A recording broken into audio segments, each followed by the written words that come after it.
Be seated, please. Dearly beloved, we're gathered here today to witness the beginning of something sacred. A bond, a promise, the union of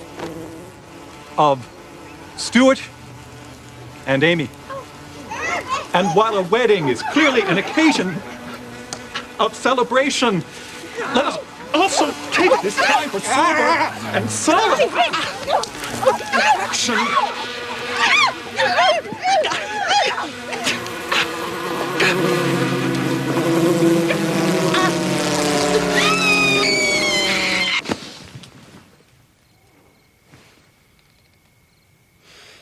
The amazing pancake factory. Wow, that looks fantastic. How does it work? Well, you see, first you put the batter in here. And out come the Hey, pancakes. Lauren, what are you doing? Can't sleep. I had a bad dream. Oh, honey. What was yours about? I don't remember. Look at this. It's called the Amazing Pancake Factory. You set the timer before you go to bed, and when you wake up, pancakes. We really need that. Lauren, it's 3 in the morning. You gotta go to school tomorrow. I don't think I can go. Is that what you're worried about? Oh, you're gonna love junior high. I did. Sort of. I don't have anything to wear. You have a closet full of new clothes. I think we should return them. Why? You're changing jobs, right? I'm changing courts. What does that have to do with anything? Well, what if you're no good at it? I will be. Tonight at dinner, I heard you tell Grandma that you were worried about your new job. So what if you get fired? Then we won't have any money, right? So I think we should return the clothes now before you get fired. Only that means I won't have anything to wear, and that's the reason I can't go. Because, nobody wears elementary school clothes to junior high. That's, so lame wearing junior high clothes to Lauren, high school. Lauren. You're getting yourself all worked up. Take a deep breath, okay? Now listen to me. Listen to me. Tomorrow, I'm going to go to court, and you're going to go to school, and we're both going to wear new clothes, okay? Is there anything else that's bothering you? I've got a list. Is there anything I can do to make you feel better?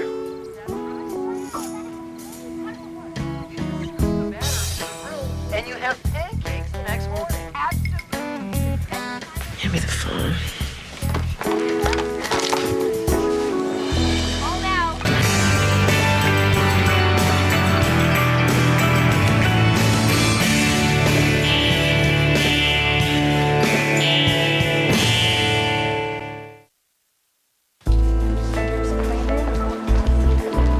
Okay, Butler, this is your case, isn't it? So let's hear about it. Okay, the patient is she's a 40-year-old woman who has been comatose for the last 8 weeks. A condition you are apparently trying to inflict upon the rest of us. Come on, Butler, speed it up. Okay, she suffered from undiagnosed eclampsia and following childbirth went into cardiac arrest. She was resuscitated, but the EEG shows cerebral edema, and she remains unable to respond to external stimuli. Moving on. She's 39. Excuse me? You said she's 40. She is not.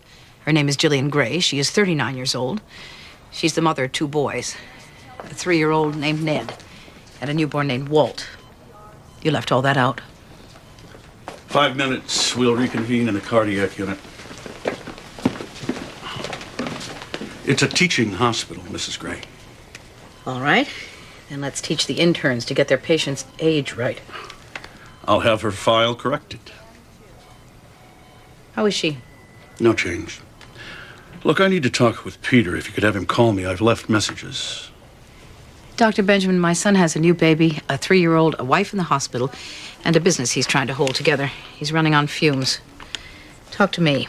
We want to move Jillian out of ICU and into a convalescent facility. I don't understand. Are you saying you no longer expect her to get well? No, I'm not ruling anything out, Mrs. Gray, but comas run their own course, and I can only hold off insurance companies for so long. So, if you could have Peter call me back.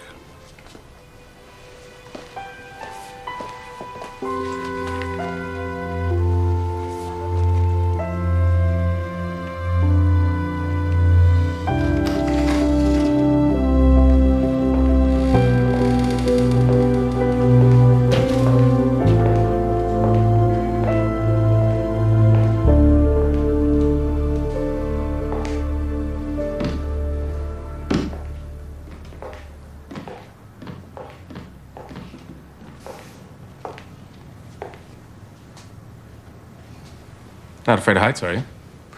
Judge Dowell had it raised by a foot a year ago. Why? Was he shrinking? It's a bigger room than you're used to, isn't it? Don't let it throw you. A courtroom is a courtroom. I'll keep that in mind.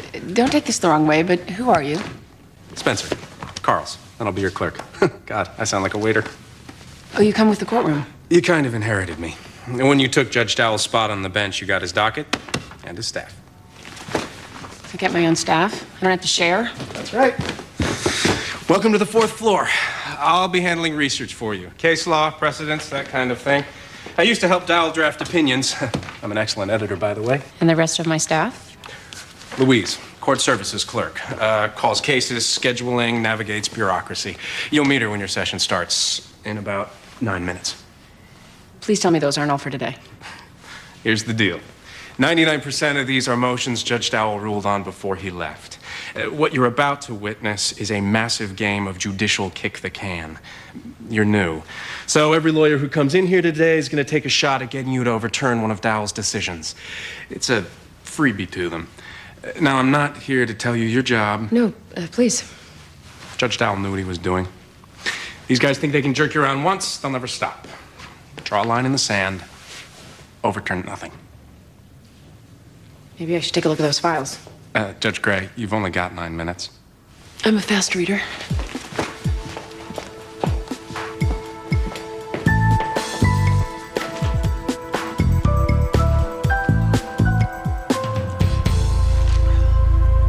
So, everybody sleep well?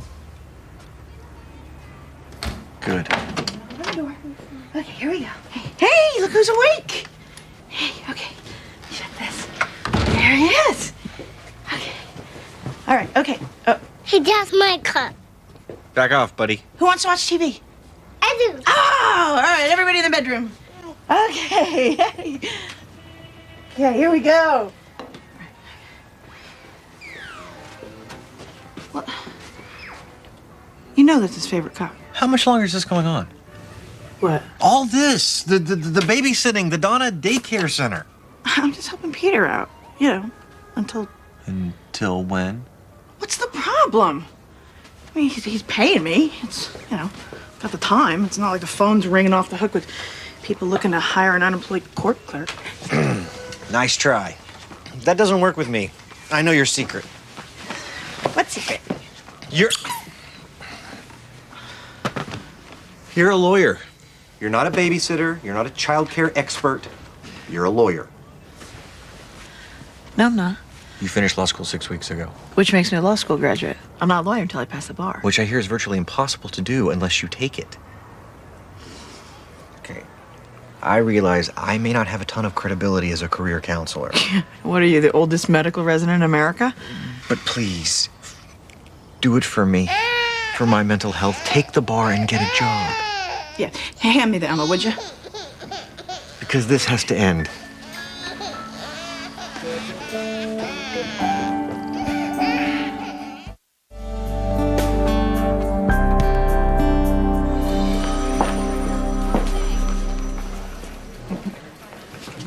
I have no recollection of any such conversation. That's because you have selective memory. You always have. We've been trying to hire someone new for over a year now. We finally got the money. That I remember, but the part where I agreed to train the new hire, surely you made that up. Yeah, I made it up. I'm a 9-year-old. You're a 9-year-old with very mature facial hair. Maxine, we've been over this. Sean, I don't have the hours in the day to train some Ivy League graduate. I'm spending half my time on Peter's situation, and I'm only here now because Kelly Mitchell's run away. Is it true? Because if it's true, it's totally unfair. Kimberly, the grown-ups are talking. So it's true. She's getting her own assistant? Well, if she gets an assistant, I get an assistant. It's part of my contract. You don't have a contract. Is that her? That's Ellen. She's our new trainee. Trainee. That's what you're calling her. Who's training her? Maxine's? Let me. I can train her. Well, there's an excellent idea. Now, see, there you go. Problem solved.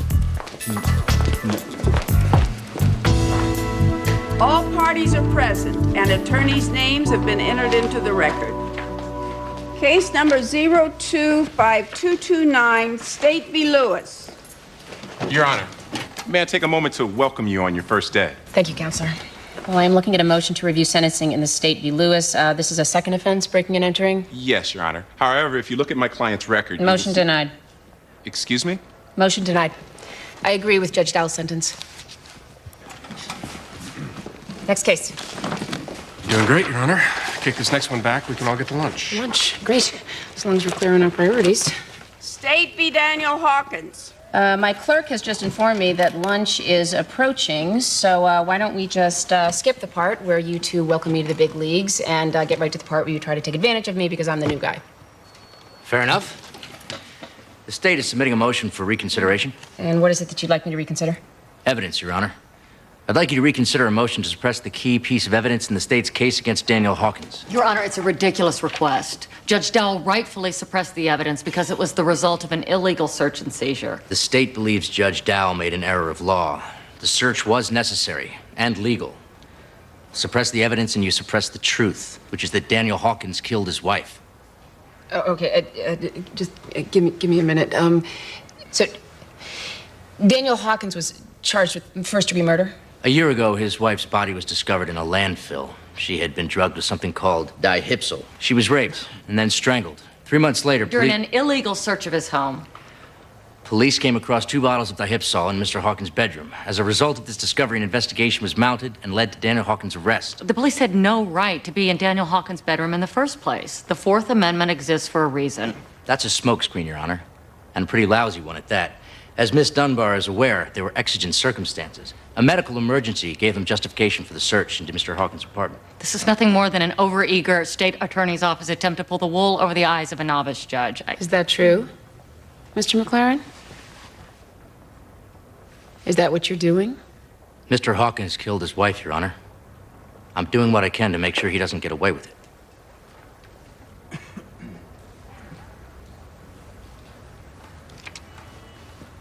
How does my afternoon look, Miss Flowers? It's not pretty, Your Honor. You have a little window around 3. Motion to reconsider granted. I will hear testimony at 3 o'clock this afternoon.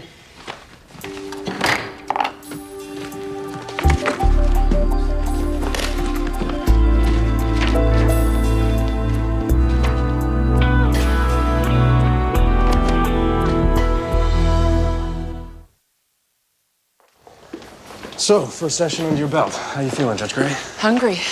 He's a pretty good lawyer, isn't he? Who's that? McLaren, the ASA in the murder one. The guy's like one of these movie stars. He comes on so strong. I should have warned you. Yeah, I assume that's what those hand signals were about. Either that or you were telling me to steal third. Okay, I have to say something, and you can tell me if I'm out of line. Louise has heard this speech a million times. Must be a pretty good speech. My first day on this job, Judge Dow sat me down and he said the most important thing I could do as his clerk is to protect him from himself. And I'd like to do the same for you. I'm not following. You were shanghaied by David McLaren. And I understand that. He's a big presence. But the law does not back him up. The precedents don't exist. This is not the kind of mistake you want to make your first day in the criminal court. You spend the rest of your career recovering from it. You know, you're right. You are out of line. I'm going to lunch.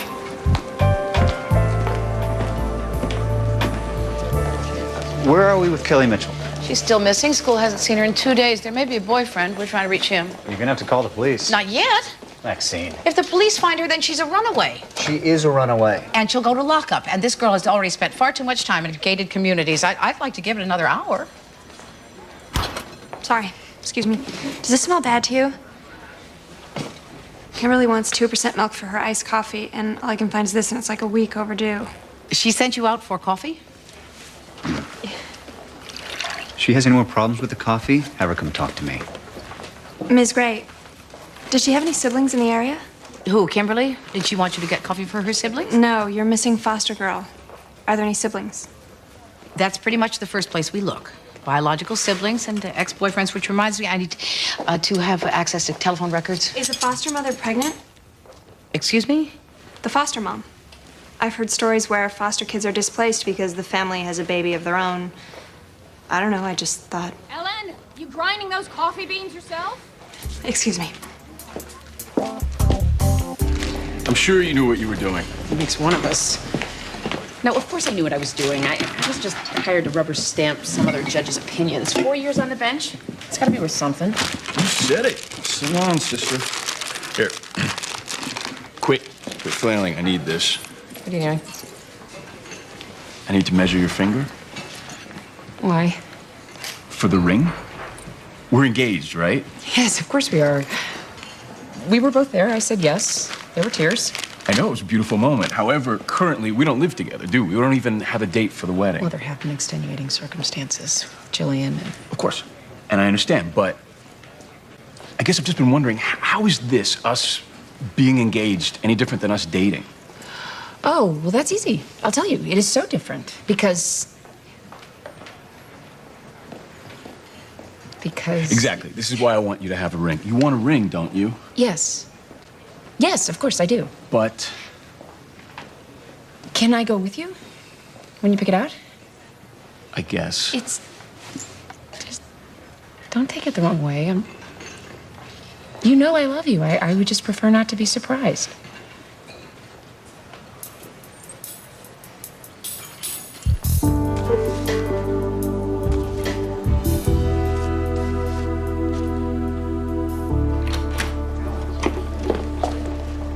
I'm sorry, am I in the wrong chambers? You should order you a new chair. Excuse me? Whenever there's a changeover, you're supposed to get new furniture. I'll keep that in mind. Don't worry, I'm not going to make a habit of this. I came by to pick up my mail. Bob Dowell. Oh. I hope these chambers serve you as well as they did me. Thank you so much. And congratulations, by the way. Appellate court. That's very exciting. You have a few minutes before your session starts. I don't mean to be rude, Judge Dowell, but I do have some reading to do. Has anyone told you the story about Judge Robson? Please. It's a very funny story. It's his first day of court, right? And he makes a rookie mistake and parks in the wrong spot. The spot he chooses actually belongs to Appellate Judge Stanford Ross. You know what became of Judge Robson? No. Join the club. No one does. He actually spent a year on the bench, during which time every single decision he made was overturned by the Appellate Court of Connecticut. Every one. I agreed to hear arguments. In the Hawkins case. That's all. I'm just covering my bases. It's your office now. You don't have to justify your decisions to me. I just have to be careful not to park in the wrong spot. Good luck, Judge Gray. Make them buy you that chair. And don't let them push you around.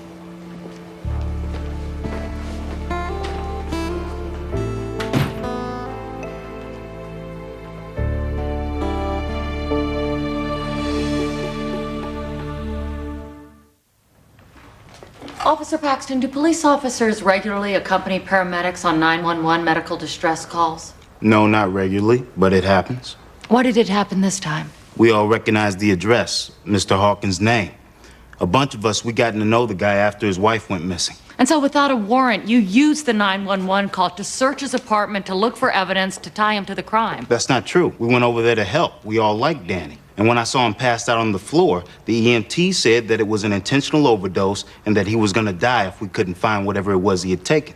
I see. That's why you tore the place apart. Objection, Because you were... Sustained. Ms. Dunbar. In your desperate quest to save Daniel Hawkins' life, where did you find the dihepsyl? In his desk drawer. Really? So you were looking for medicine, but you just didn't bother to look in the medicine We cabinet. split up. The EMTs were checking the bathroom. And you were searching every other nook and cranny in the entire apartment without a warrant. Ms. Dunbar, argumentative. What, he didn't object? Well, he should have. Nothing further. Redirect, Your Honor. Officer Paxton, did Mr. Hawkins ever regain consciousness in your presence? Yes, when he was on the stretcher and they were taking him to the ambulance, he started to talk. What did he say? I showed him the unmarked container of pills and asked him what he took. He grabbed me by my arm and he said, "Let me die. I killed her. Let me die." No further questions, Your Honor. Officer Paxton, do you have a lot of experience with overdose victims? I've seen my share. Do they sometimes say things that don't make any sense? Sometimes. Can you give me an example? One guy I remember last year, we were strapping him onto the gurney and he told us to take him to the roof because he knew how to fly. And did you believe him? Did you believe that he could fly?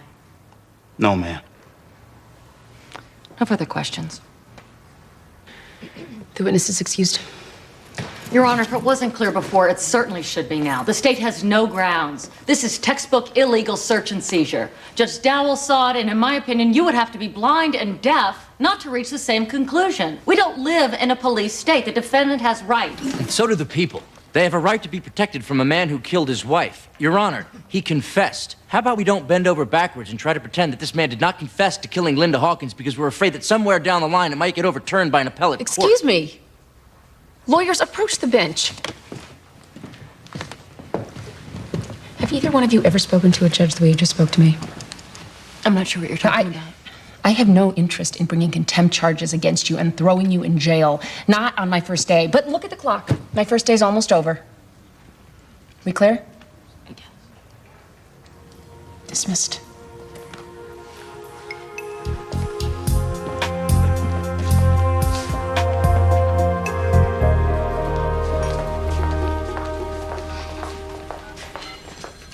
What are you doing? Oh, Kimberly got a new cell phone, so I'm entering all the phone numbers from the old one into the new one.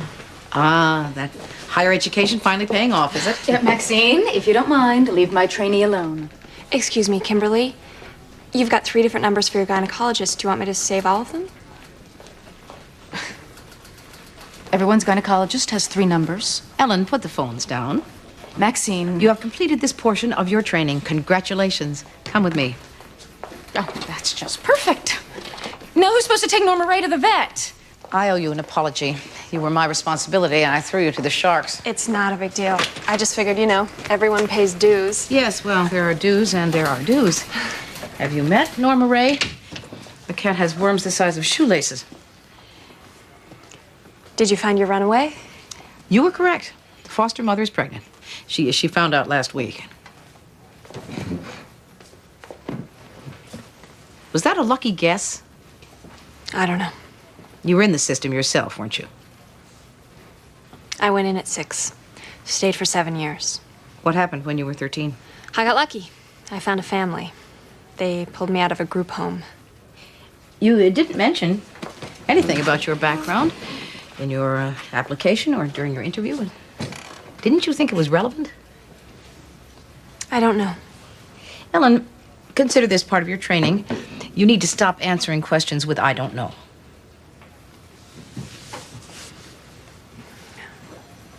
My last year of grad school, a professor brought in a group of former foster kids to speak to us.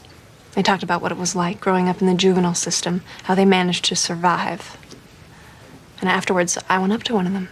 He must have been 29, 30 years old, and I asked him what he was doing now with his life. And he told me this was it.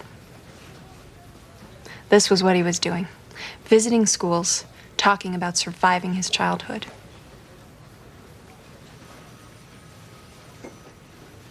Everyone's got a past. I don't want to be defined by mine.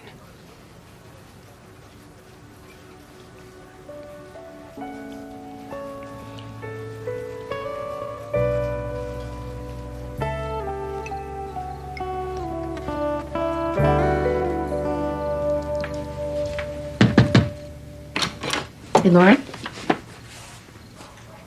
Grandma says you don't want to eat dinner. I'm not hungry.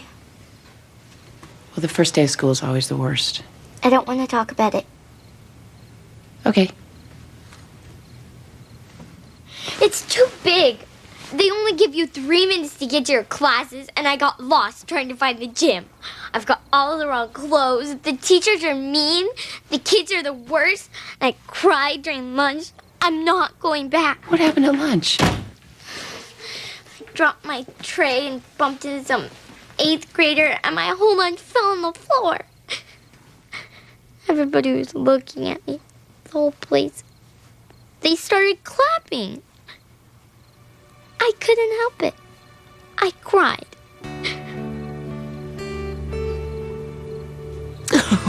Sweetie. Oh, I'm so sorry. I want to go back to 5th grade. I know. I know you do. But you can't. Listen. Tomorrow will be better. No, it won't. We'll do this. Tomorrow, find one good thing about school, and when I come home, you can tell me about it. One thing. What if I can't? What if you can't find one good thing? Then I'll give you $5. Really? Yeah, really. See? It's a win-win situation for you.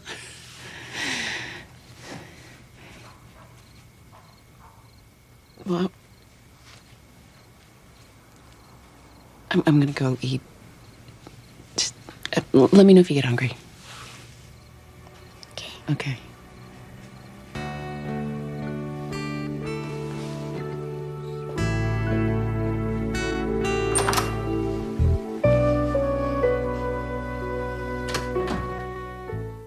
What do you want me to do? Find her a job. Kyle, quickly. Donna is not a social worker. So what? She could be. She finished law school in like a year and a half. She is a genius. And her talents are being wasted as a babysitter. Who's a genius? Donna. Remember her? The one you fired? I didn't fire her. No, you abandoned her, which is worse. There were budget cuts. Tell me you didn't come over here just to give me a hard time. No, I actually had a very nice day. Saved a couple of lives and wanted to share that with my family. Giving you a hard time is just an added plus. Exactly. Hey, do me a favor. Bring this to Lauren. Tell her about all the lives you saved. Cheer her up. You know, I held a human heart in my hands today. Feel free to leave that part out. Did you see Jillian today? No change. What's going on up there? Oh, she dropped her tray in the cafeteria and everybody clapped. The first day of junior high is supposed to be terrible. What about you? I feel pretty much the same way. I want to go back to 5th grade, too. It's just so weird. It's like I'm working in the same building, and I'm parking in the same spot, and I'm wearing the same robe, but it's like I'm starting out all over again, and everyone's out to get me. Does that sound paranoid? Not at all. I warned you about this. The criminal court is more of a political job than anything else. But the upside is you can always go back. What? To juvenile. You have a reputation. You have 4 years in the bank. If it turns out that criminal court is not for you, you can... Mom, tell me that everything's going to be all right. Tell me that I know what I'm doing, that I'm going to find my footing, anything. Just don't tell me I made a mistake. Not on my first day. Amy, Hello? What's the matter, Peter?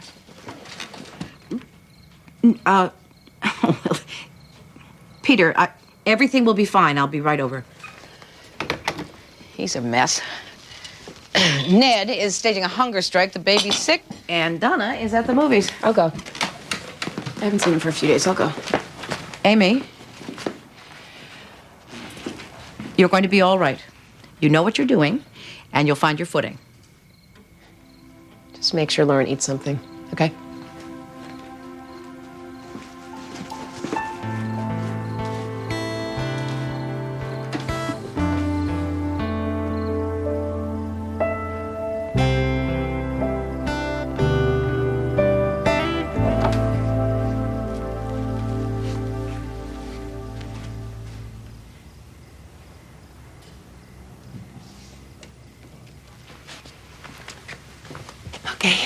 He's down. Thank God. Peter, he is very cute. Even with that cold. His little nose just... Yeah, I know. I just need him to let me get some sleep every other night. Oh, yeah, well, I talked about it with him. He's going to try to do better. Why don't you go to bed? I'll be here in case anyone wakes up. Oh, I have to get through this stuff. I'm drowning in paper. Come on. Can't wait. Go to bed. I can't. They want to move Jillian to a convalescent home. I have paperwork to fill out. You have to do it all tonight?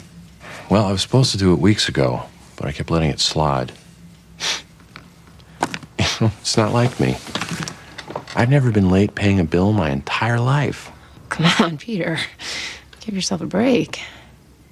Well, I guess I was just hoping it wouldn't be necessary. But it is. I know it is. You know, I read to her every day. The Thornbirds. She loves this book. She read it on her honeymoon. At first, every time I started a new chapter, I made this deal.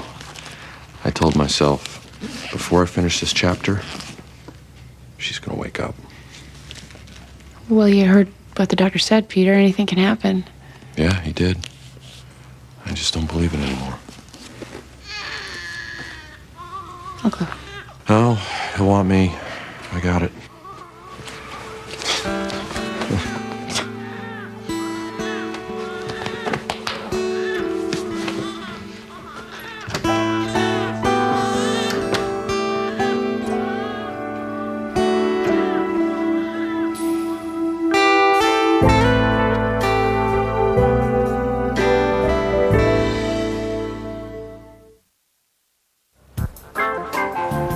No, I'm going to have to push the whole docket.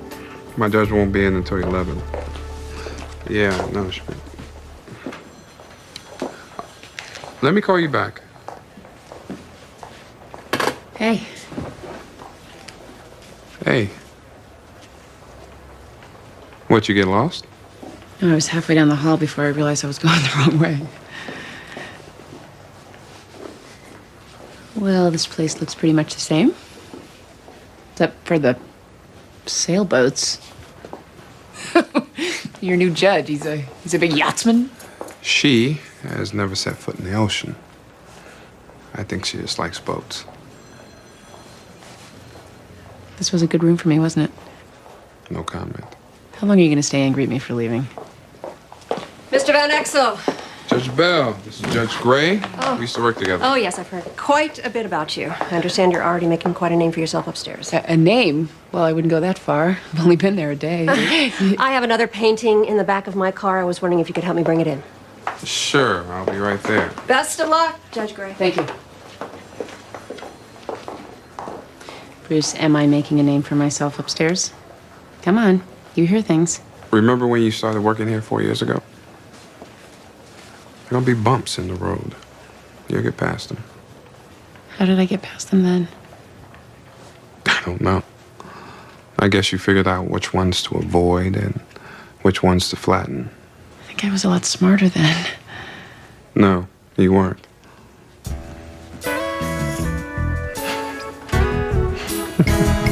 Come on.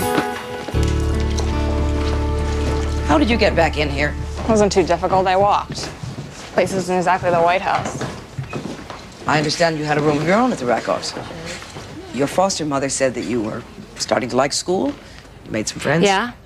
She also tell you she's having a baby? Yes, she did. I'm used to this place. You would have gotten used to the Rackhouse. I didn't want to. Because I got used to the last foster home I was in. You know what happened there? They decided to adopt a baby from Guatemala or something. And the next thing I know they sent me back here. Said they didn't have enough space. That baby wasn't even their own, and they got rid of me. Kelly? Kelly, where are your shoes? Someone took them. First night I was here, happens to everyone. Get them back. Or you'll take somebody else's. So? I used to steal stuff from my foster families all the time. It was how I got bounced. I'd steal something, they'd report me and send me back. What happened? I got stuck with a foster family who wouldn't report me. I'd take their money. Next night, they'd take my books. I'd steal a piece of jewelry, they'd take my toothbrush. It was the craziest thing you ever saw. But I finally figured it out. They didn't want me to go. They didn't want me to steal their stuff, but they weren't going to report me. They wanted me to stay.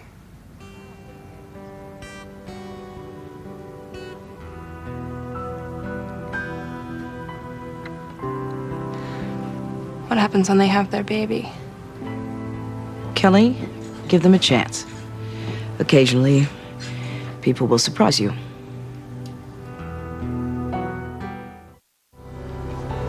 Our morning is overbooked. No, the judge isn't complaining. I'm complaining. We're full. Call me back. Just Take your feet off my furniture. Good morning, Judge Gray. Not for long. You have a minute, don't you, Spencer? Miss Flowers, you can stay. So tell me, Spencer, what was your relationship with Judge Dowell like? No, as I explained to you, he very much relied on me. I did research for him, prep work. You were close. I only asked that because I met Judge Dowell yesterday. Really? Yeah. And I was surprised to find that he was absolutely up to speed with everything that had happened in my courtroom. Well, it's all public record, Judge Gray. And word usually travels pretty fast around the courthouse. Usually. But not always. Oh, you haven't heard? Heard what? I've had you transferred. We're not going to be working together anymore. What? Yeah, you can't do that. No, I checked. Turns out I can. Judge Gray, you're going to need a research clerk. I've hired one. Come on in. This is Donna. She's going to be my clerk. This is Miss Flowers. Hello. And this is Spencer. Say goodbye to Spencer. It was nice meeting you. Anything you'd like to say, Miss Flowers? I never liked that guy. Great office, Judge Gray. Really? Do you mind if I decorate a little? I was thinking, maybe I could hang my diploma. Pick a wall. All rise. Wow. It's a full house. This must be what Celine Dion feels like every night. You know, personally, I don't get her appeal. Okay, let's get right to it, shall we? I am ready to rule on the motion to reconsider evidence suppression in the matter of the state v. Daniel Hawkins. I reviewed all transcripts, testimony, as well as Judge Dowell's decision from the previous hearing. And I have come to a different conclusion. It is my decision that the previous ruling be reversed and that all evidence obtained in Daniel Hawkins' apartment be ruled admissible in court. With all due respect, Your Honor, I don't think the court is fully aware of the implications of this ruling. The previous judge already ruled With that all the due evidence respect, was inadmissible. Counselor, the court is extraordinarily aware of the implications of this decision. I have nothing but respect for the previous judge, but this matter is before me, and that is my decision. Your Honor, in that case, the defense moves for an immediate stay in order to seek appellate review of this ruling. Motion denied.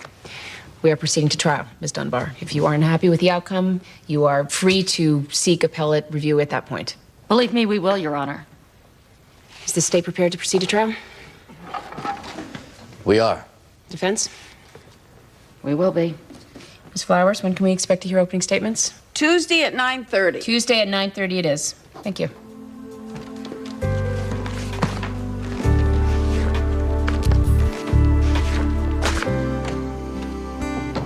Lauren, can I come in? Mm-hmm. Hey, sweetheart. How was school? It was great. Really? I love school. Well, I knew it. I knew you would. Well, so I guess you don't need this? Keep your money, Mom. So is that good, huh? Okay, tell me.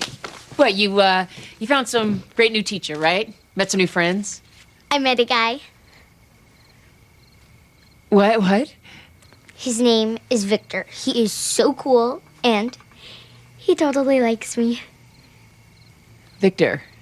He was supposed to be in 7th grade this year, but he stayed back. So he's in my homeroom. And why did Victor stay back?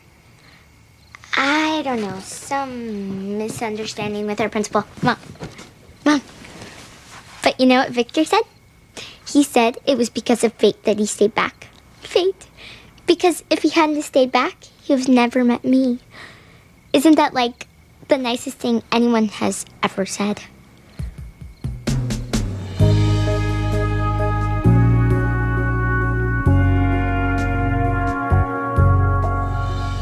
At night, he slept in a tiny cell-like room with shutters wide open.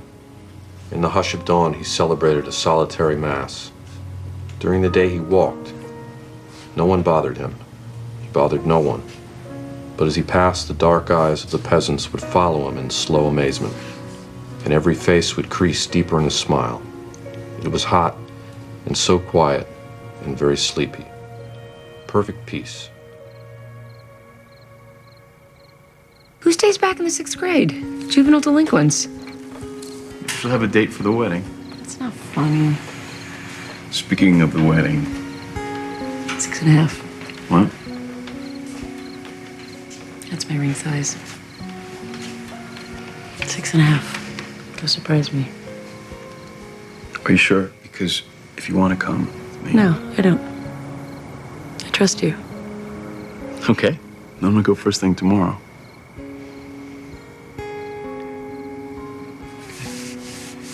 So, what do you want to do tonight?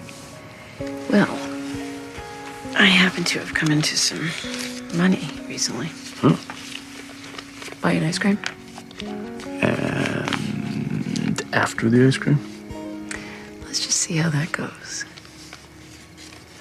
Amazing how deceptive calm water could be. The current was vicious. He could feel it tugging at his legs to draw him under. But he was too strong a swimmer to be worried by it. Head down, he slid smoothly through the water, reveling in the coolness, the freedom. When he paused and scanned the...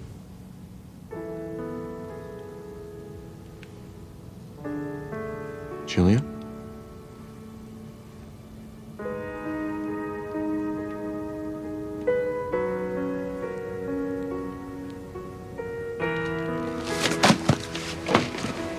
Nurse! I need a nurse! Oh, Jillian. Jillian?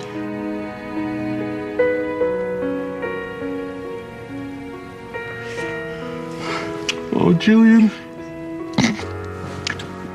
Oh, Jillian, Jillian.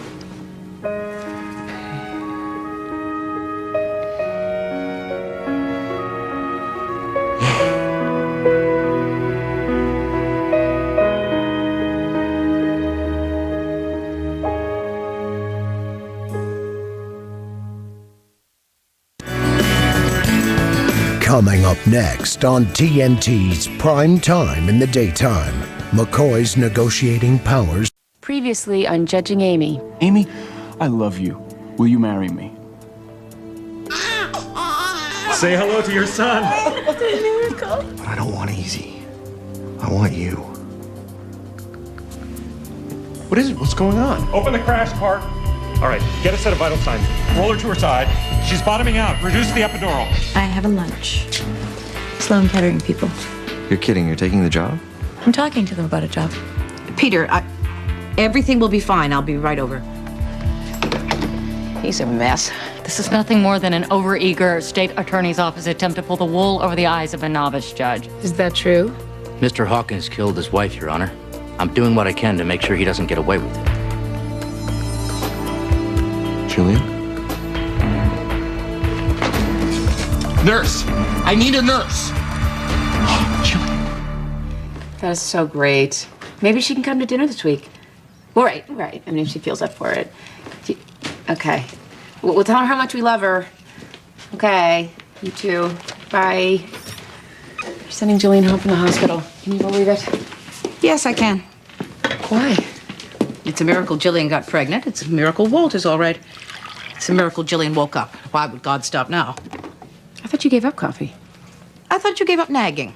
Anytime I show concern for your health, you call it nagging. No, anytime you try and take something away from me I enjoy, I call it nagging. Good morning, Mom. How are you feeling? That would show concern for my health. Good morning, Mom. How are you feeling? I'm feeling like enjoying a rare cup of coffee. And you? I'd like a cup of coffee and Tahiti. I see you're going to hear from 2 detectives and a coroner today. And the defense attorney is considering putting the wife murderer on the Alleged stand. wife murder. Oh, that's right. I forgot. It was the one-armed, bushy-haired, devil-worshipping black man with a ski mask. I don't have to be objective. Can I get highlights? No. If I'm not a pin about the highlights, can I get a CD burner? No. What can I get? You can get in the car.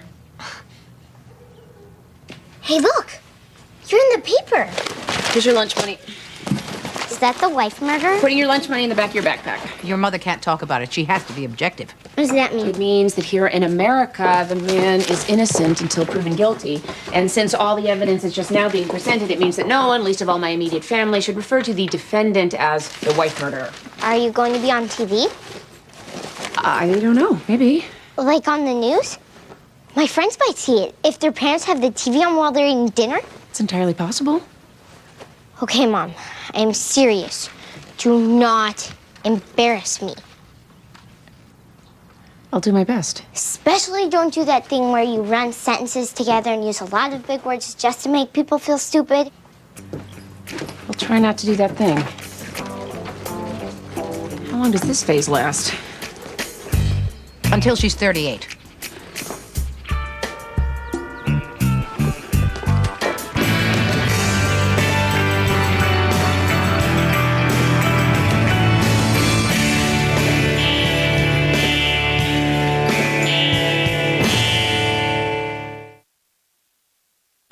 I looked over your test results. Amazing. Your brain scan is fine, your blood work, everything. You're healthier than I am.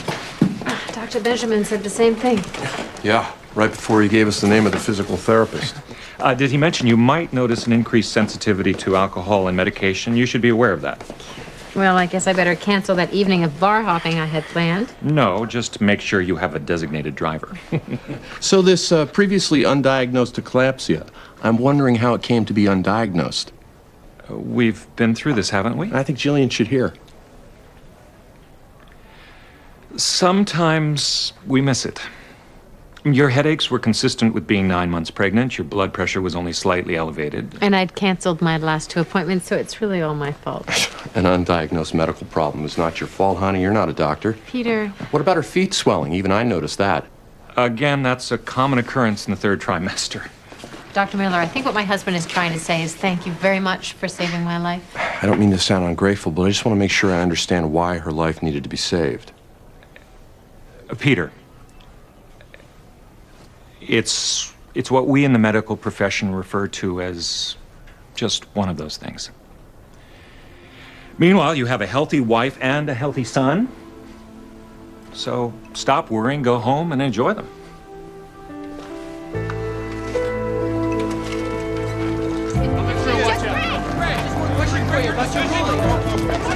I guess it's too late to take back that speech about how I don't believe in gag orders. Excuse us, coming through. Out of the way, come on.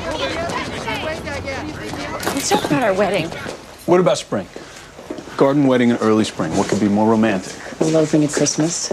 I'm serious. So am I. I've had a big wedding. Believe me, there's nothing romantic about it. You just haven't done it with the right person. That's what you said about camping.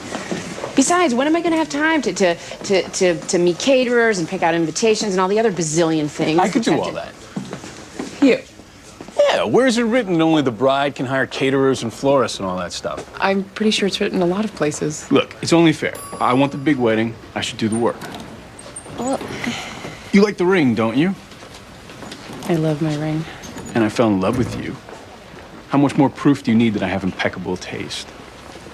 You make a good case, counselor.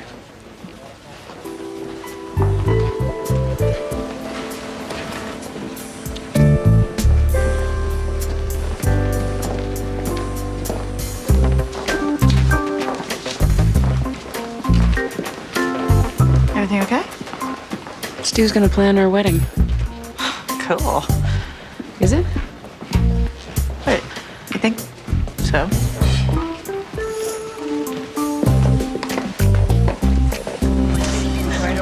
I went inside to find her a sweater and I asked her to come with me, but she had a fit. She was playing in the swings. Maxine, I wasn't even gone 3 minutes. How do you know a man took her? Mrs. Haley saw him through her window. So you think it was black, but it could have been navy, and it may have been a station wagon. Yes. Frank, I've got a partial plate. This guy said he saw an older model Volvo wagon. So you can catch him, right? If you have the license plate, you can look it up in the computer in your car. You can look it up. I can't run a partial plate now. Well, you could put out an APB. And you would be? Maxine Gray, Department of Children and Families. How does this a DCF matter? I placed Cindy with the Zapata family 6 months ago, and Alma took the appropriate step of calling me. Hey, Jerry. DCF foster kid. You can go now. I have your contact info. We'll put out that APB and we'll be in touch. That's it. Would someone like to fill me in on what's happening right now? Otherwise, I'm left to think that you're dismissing a witness because you have realized that the abducted child is a foster child and have concluded the case is no longer urgent. Well, you know how it is. No, how is it? Foster kids run off all the time. You have 2 eyewitnesses to an abduction. The jogger only saw a car going around the block slowly. Could have been someone looking for an address. And Mrs. Haley?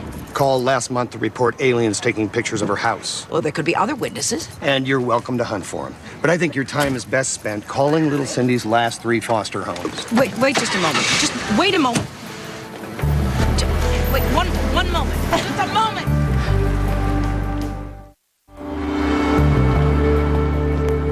Well, the official cause of death was strangulation, but as you'll see, the autopsy report also notes soft tissue trauma, vaginal tearing, skull fracture, and we've already gone over the toxicology report.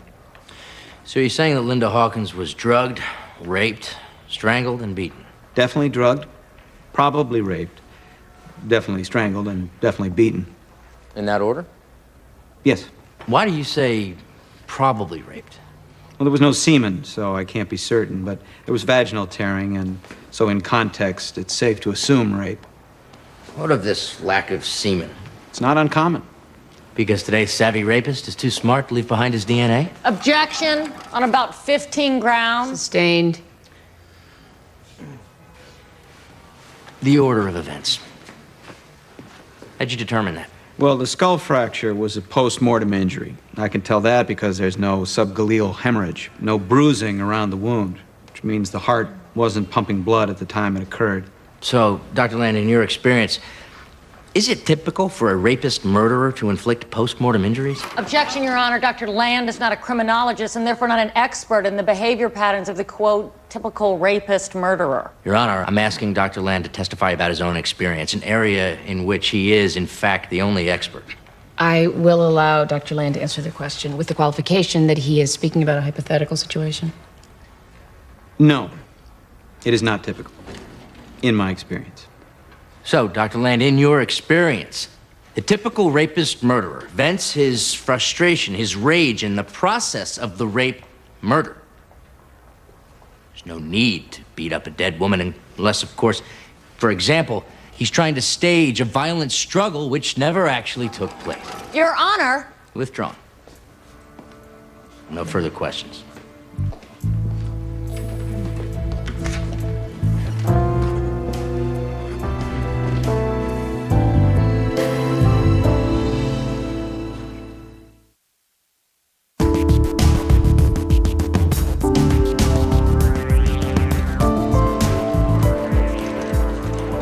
New study shows research physicians tend to experience less satisfaction later in life.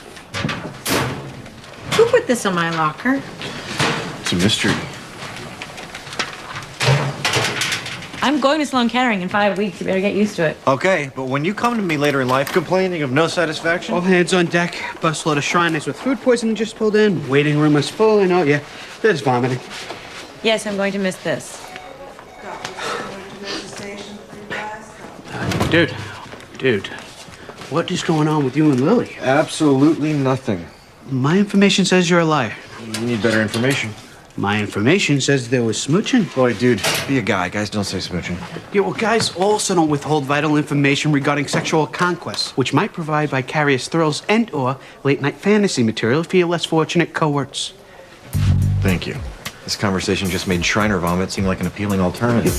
I've had the radio on all morning, and yet I have heard nothing about a missing 8-year-old abducted 3 hours ago. Maxine, just because it's not on the radio doesn't mean we're not working it. Meaning you have a few officers in cars. All the cars. Put out an APB with all the Why isn't info there an we got. Amber Alert? You know the stats. If I put out an Amber Alert every time some foster kid took a powder, you people can't even keep track She of did them. not take a powder. She was abducted by a man in a car. There are witnesses. Yeah, right. One old lady who's a known nutcase. Now, isn't it odd she's the only one that saw anything? Plus, I checked this kid's record. She's got a history of running away. From group homes, she has been extremely happy with the Zapata family. We had to put her in therapy because she was afraid of losing it. Why the hell would she run away? Maxine, it's like I said, I got my guys looking at it. That's all I can do.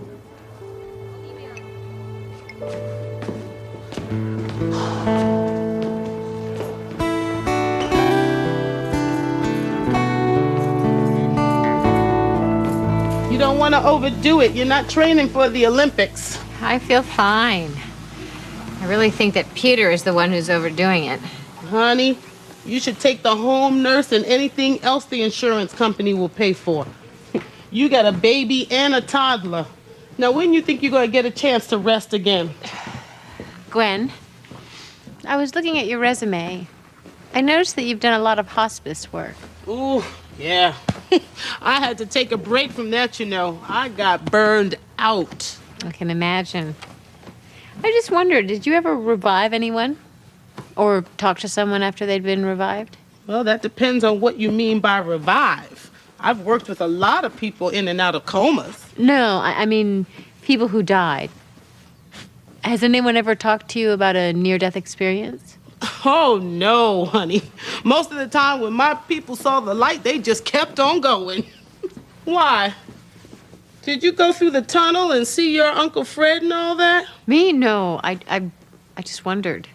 You know, I read this book one time by this English woman. She was a doctor, and she did a big study on that. Turns out, it's just your brain chemistry playing tricks on you. That's all, or your optic nerve or something like that. I don't know. Anyway, it ain't God or Buddha or Uncle Fred, no matter how much folks want it to be. Oh, I'll get him. You just sit right there and relax.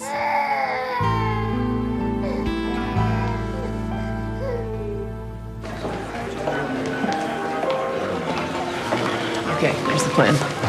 We split up. We each make sure we're seen by the people who expect us to be here. We meet at the front door. We're gone in 20 minutes. I got a better plan. I'm gonna fake an injury. You can call the paramedics. We can be out of here in 10. Judge Gray. Stu. David, how you doing? Mr. McLaren? Congratulations on pulling Danny Hawkins. That was a major coup. I don't think of it as a career move, Stu. Still, it won't hurt, right? Especially if you win. I think it's time to change the subject. So, put him away. LeMay's finally calling it quits. Who did they pay to say something nice about him? I volunteered, actually. He was a mentor of mine. Oh, that's great. I'm gonna get us the requisite cocktails so that we can appear sophisticated. Can I get you anything? I'm fine, thanks. Pal of yours? He's my fiancé, actually. Really? When's the big day? You know, I don't mean to be rude, but it's probably not a good idea for us to be conversing. How come? Gee, I don't know. You're trying a high-profile case. I'm the judge. You don't think there's going to be the slightest appearance of impropriety. Ah. Yvonne. What are you doing? Fixing the problem. Judge Gray is concerned about the appearance of an ex parte conversation. Would you mind joining us for a minute? Beats listening to my husband analyze the NFL. So Stu Collins is your fiancé? You know what, Mr. McLaren? My personal life is off limits as cocktail party banter. Well, we can't talk about work. What's left? Not talking is always an option. You know, Stu's like a different person since his illness. He went to Sri Lanka and hung out with the guru. And yet, I didn't hear him asking me how this trial was going to affect my soul. Would you care for bad Chardonnay or bad Merlot? See, they ran out of the bad scotch. I understand it's my turn to congratulate you. Yes, you understand correctly. Best wishes, Stu. Thank you. Has playing Jesus had any effect on your love life? Do you have groupies following you around? No, I have nuns following me around. Judas gets all the groupies. Excuse me, Fiona? I'm Maxine Gray from DCF. Your station said that I could find you here. I'm a big fan of your roving report. Did you want to say something about the play? I'm sure it's wonderful, but what I want to do is show this picture to your viewers. Well, if Jesus could just hold this up.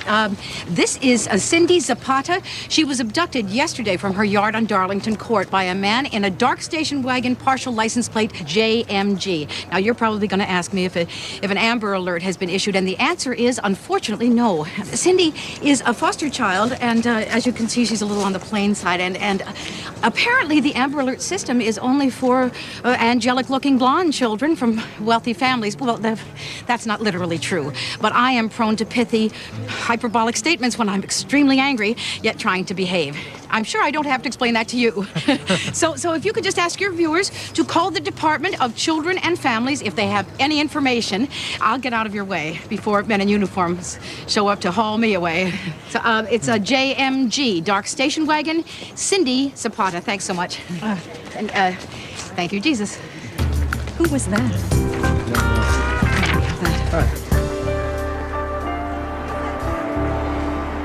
When Danny Hawkins told you he was legally separated from his wife, you had no reason to doubt him. Is that correct? Yes. I mean, no. I'm sorry, my bad. Did you have any reason to think he might be lying? No. Did Danny Hawkins have any plans for the two of you as a couple? He said we would get married after the divorce. Did he give you a time frame? No. He just said he couldn't rush things because of the kids. Did Danny Hawkins ever say anything to you regarding his wife that sounded ominous? Objection, Your Honor. Subjective. Sustained. Try again, Mr. McLaren. Did he ever say anything to you that sounded like he intended to cause his wife bodily harm? Objection, leading. Your Honor, do I have to audition this question 1,200 ways before I get to one that the court will allow? Overruled, Miss Dunbar. Try a little patience, Mr. McLaren. The witness may answer the question as phrased. He said one thing that I didn't think much of at the time, but later, after his wife disappeared, I thought about it, got the creeps.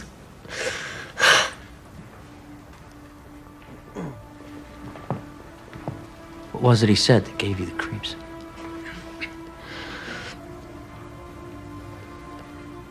I asked him if his wife was gonna be angry when she found out about me.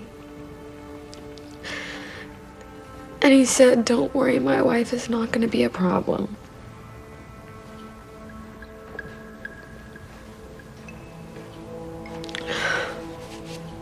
I was wondering how he could be so sure.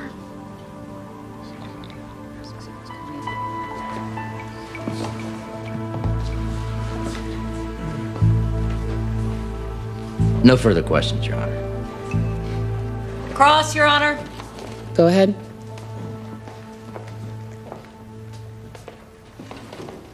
Miss Griffin, did Danny Hawkins ever say anything to you like, "Don't worry about my wife, I'm gonna kill her and dump her in a landfill"? No. Did he ever express to you any feelings about his wife? He said he loved her very much.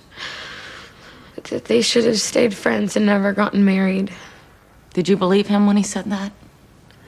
Yes. He would get tears in his eyes when he talked about it. No further questions?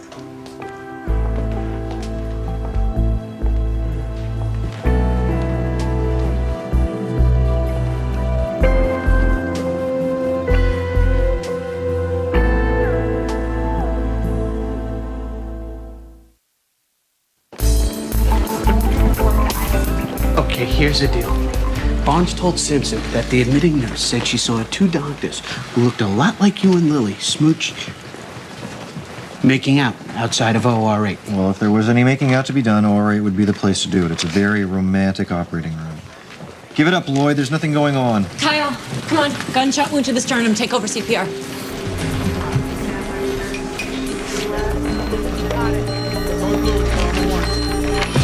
Blood pressure's crashing. I can't see anything. Damn it. I keep losing the arteries. Switch with me. Kyle. Your goggles are covered in blood. You're not going to find a thing. Switch with me. On 3. 1, 2. O2 sat to 70%. Suction. You got it? Give me a minute. He doesn't have a minute. It's a figure of speech. You got it. It's clamped. Let's get a pulse. Stop CPR. 140, he's back. Let's get this guy up to surgery. What's your lucky day, my friend? Coming through. Come on, you're not going to give all this up, are you? Cardiac arrest coming in the door. Wife drove him. No paramedics. Help. Flip you for it. No way, pal. We're in this thing together. No, I can't leave work to drive your math homework to school because you were too busy obsessing about your hair to worry about it. I know. Anyone else's mother would do it. You got stuck with the worst mother on the planet. I'll see you at dinner. I love you. Bye. Judge Gray. Mr. McLaren, anything you have to say to me, I will hear it from the bench. Why is that such a difficult concept for you? I don't think you really want to stop a capital murder trial to hear me apologize for last night, do you? Look, I hate cocktail parties. I invariably end up apologizing to someone the next day. So you are habitually rude? Only at cocktail parties. Look, I just wanted to say I'm sorry. I really am. That's all I wanted to say. See you in court.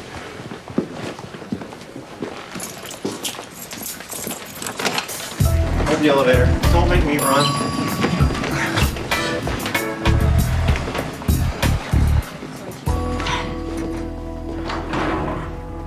You were great today. I got lucky. I had my eyes closed when I clamped that artery. You're really gonna leave me and make me impress a brand new attending physician all over again? Well, who says I was ever impressed by you? You did. I heard you. You can't take that back. You're gonna do fine without me. You ever get yourself hoping for a little disaster? You know, nothing major, just enough to knock out the power, trap this thing between floors, so you can catch up on your sleep. Every day. Why do you think I'm leaving? Why don't we go down to the lounge and take a nap? And when we wake up, we'll call Sloan Kettering together and tell them they need to find somebody else.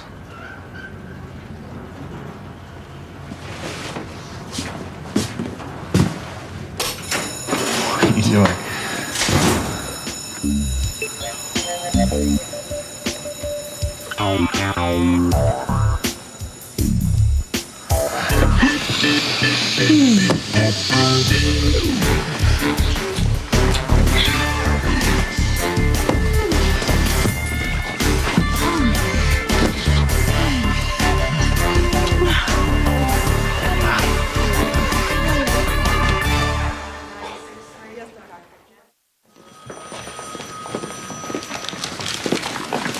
So there I was, reading the microwave instructions for my breakfast burrito, naively assuming I was safe from anything so surprising, not to mention job-threatening, as watching one of my employees hijack the morning news. I thought I exhibited tremendous class, not to mention restraint. Well, maybe you can explain this to Ernest Throckmorton. If the name rings a bell, it's because it's his signature on our paychecks. Then you can call the chief of police, half a dozen detectives, and about 257 wealthy parents of angelic blonde children.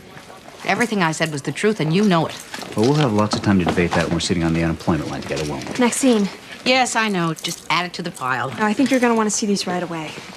The people who've seen a dark car with JMG in the license plate. I think we should call the detective about this one. A guy says a dark Volvo station wagon has been parked in the wooded lot next to his house all night. Looks like someone abandoned it. Like I said, way to hustle.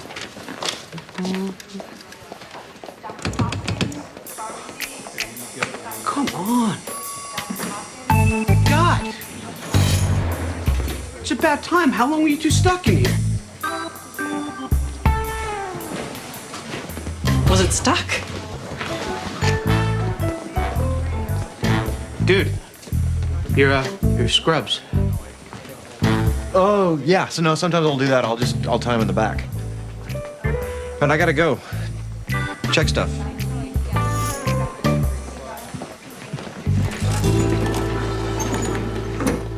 The last time I talked to her, I called her about 6:30 to tell her I wasn't going to be home for dinner. I was trying to get caught up at the office. And she said she'd rented a movie and she was going to watch that and have popcorn and M&Ms for dinner because she was PMSy. Was she worried about being there alone? No, we both thought that neighborhood was completely safe. Did Linda keep the doors locked when you weren't there? No, not always. We have a dog, but we don't have a dog door, so we leave the kitchen door open till about 10 p.m. every night, and then Linda puts the dog in his kennel and locks the door and turns on the alarm. Objection, Your Honor. It may be confusing for the jury if the defendant continues to refer to his wife in the present tense when in fact she is quite dead. I don't think the jury has forgotten that, Mr. McLaren. Continue, Miss Dunbar. What time did you get home that night? It's a little after 8. And what did you find? Kitchen door was open. Dog was in the backyard. Everything looked perfectly normal except that Linda wasn't there. I searched the house. I called her cell phone. There's no answer. I called some of her friends. It wasn't like her to go out at night and not even leave a note. So around 10 o'clock, I called the police. And, you know, 2 weeks later, they found her at the landfill.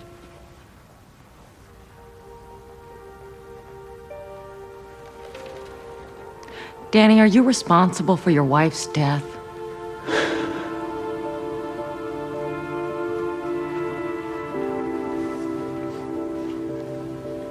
I think so.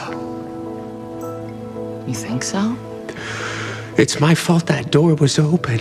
I wouldn't let her put in the dog door. I didn't want to spend the money. Okay, so later, when you tried to commit suicide and you told the paramedics that you killed your wife, is that what you were talking about? Yeah. If it weren't for me pinching pennies, that door wouldn't have been open. I didn't kill my wife, but I am responsible for her death. No further questions. Cross, Mr. McLaren? That's a very touching story, Mr. Hawkins. But it's horse hockey, isn't it? No, it's the truth. Were you really working late that night, or were you cavorting with your 19-year-old girlfriend? I was really working. So regardless of your behavior to the contrary, you still loved your wife and you felt responsible for her death. Is that correct? That's right. So your statement right now, I didn't kill my wife, but I feel responsible for her death. You see, I can do that too. Objection, Your Honor. Grounds. Asininity. Try not a question. I'll go for it. Not a question. Sustained. Mr. McLaren? Nothing further.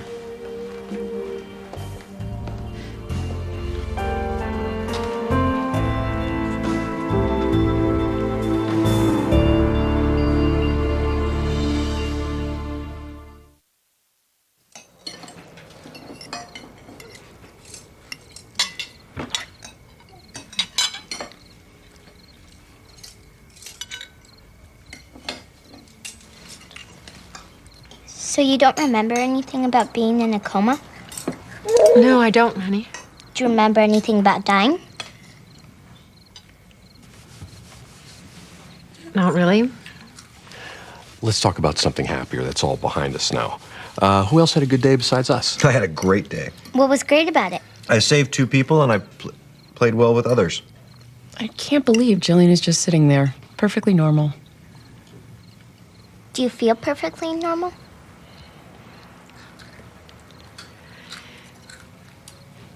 I feel a little like Rip Van Winkle. Seems strange to wake up to a 8-week-old baby. But good strange, right?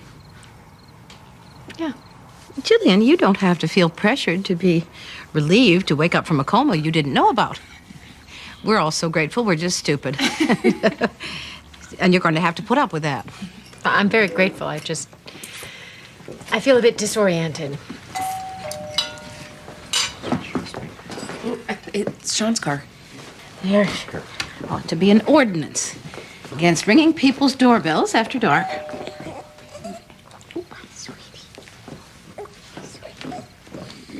Oh, I'm sorry. It's your mama. Sean? The cops finally got around to checking that abandoned Volvo. We need to take a ride. Hey, Maxine. Detective?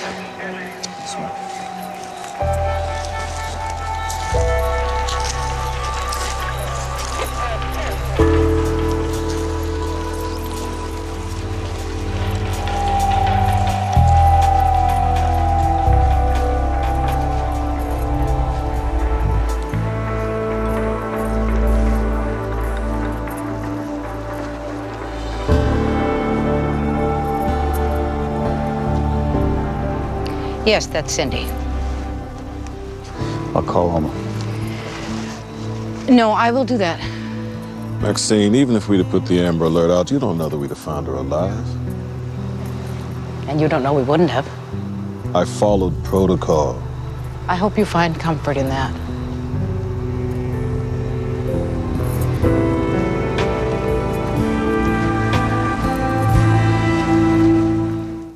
I think we should at least meet with a lawyer and see if he thinks we have a case. What case, Peter? The man saved my life and Walt's. In exchange, you want to ruin his career? Look, I know that you don't have any sense of this, but I spent the last 8 weeks in hell wondering if I was ever going to have my wife back. Is suing him going to get your 8 weeks back? So it doesn't bother you that he almost killed you? He didn't. I died. I know. I was there. That's my point. I was there too. That's my point. I left my body. I sort of popped out of the top of my head and floated up toward the ceiling. I could see you and the doctor and the nurses and Walt, and I heard Dr. Miller say she's bottoming out. I saw the nurse send you out. But the thing I remember most was the feeling.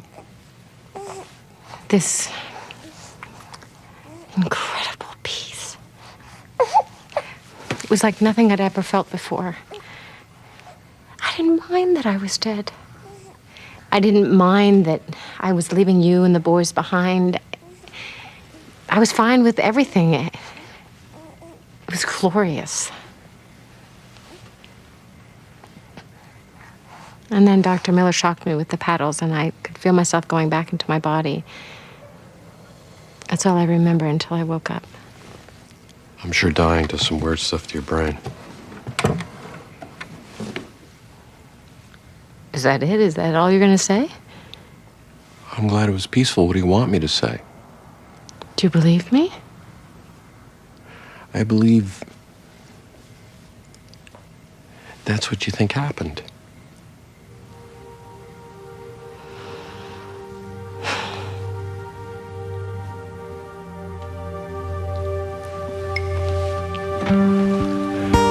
Jillian. Never mind.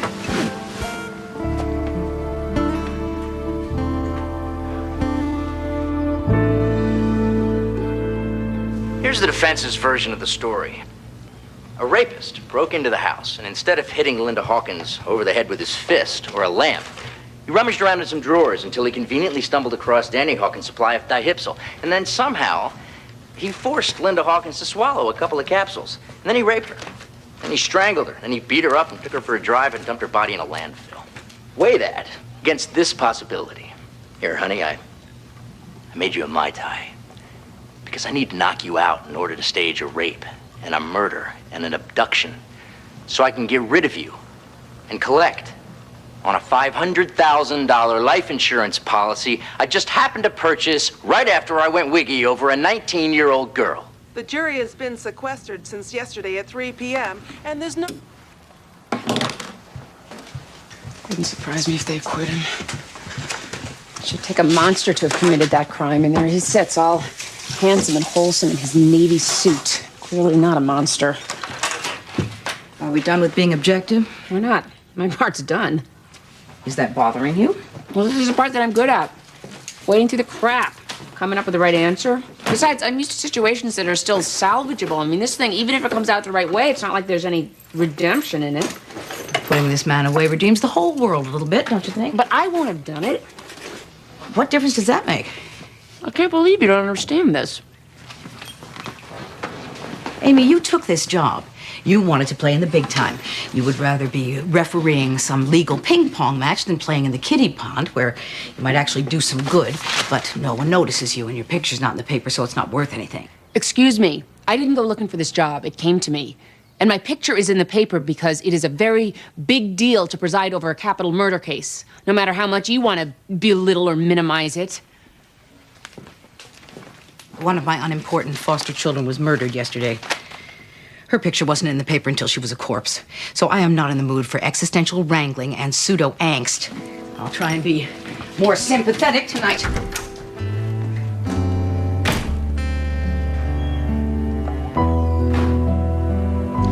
Thank you for coming in. Follow-up interviews will be next week. Check your email. Thank you, Dr. Redeker. You're welcome. Are you already interviewing for a attending position? Well, we were going to hold a raffle, but we figured this was the more responsible way to find somebody. What about me? What about you? You've been here a year, Kyle. I'm a third-year resident with a degree from Johns Hopkins. Technically, I qualify for that job. Were you going to interview me? You're right. I'm sorry, okay? I'll go up and I'll make sure your name is put on the list. You can meet with the board next week. Forget it. Wait. Wait a second. What are you so mad about? That I'm interviewing people that aren't you, or that I'm leaving? All of it, okay? I'm mad about all of it.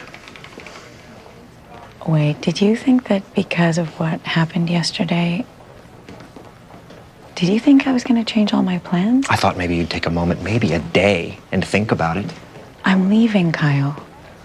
The only reason what happened yesterday happened is because I'm leaving. You knew that.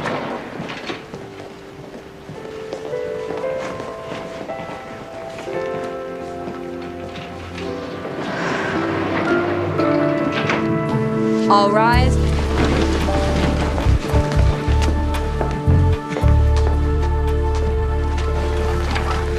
Be seated. Okay. Everyone is present, and I've been informed that the jury has reached a verdict. Is that correct? Yes, Your Honor.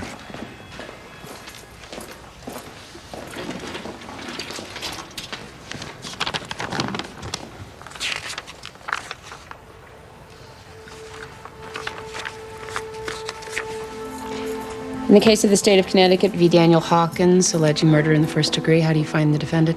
Your Honor, we find the defendant, Daniel Hawkins, guilty as charged.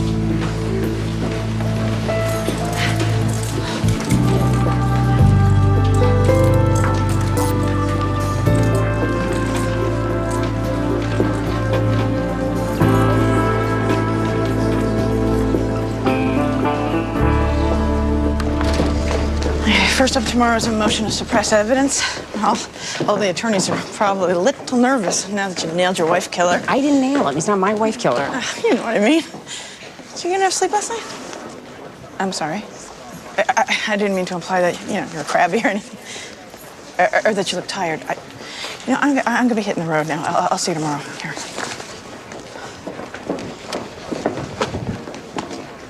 Judge Gray, Mr. McLaren, I'd like to thank you. what for? What do you mean, what for? You did your job. The jury did their job. Justice was served. I didn't do anything. Are you forgetting that little part where you overturned the ruling that was preventing him from going to trial?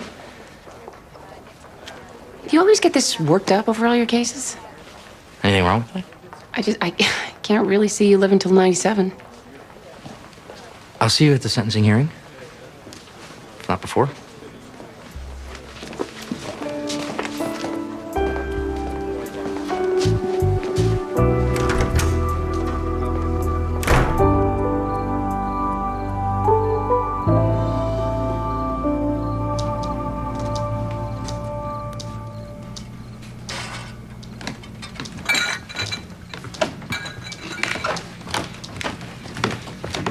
Amy, Mom, I'm sorry. It's my fault. No, it's my fault. You first.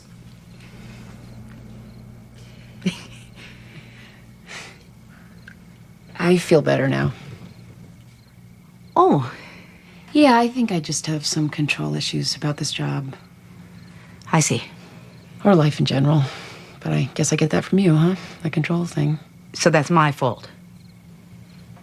I like it better if it is. Really? Because that would put it out of your control. I'm not a dumb mother. You'd be bored silly. Let's get to the part where you did something wrong. All right.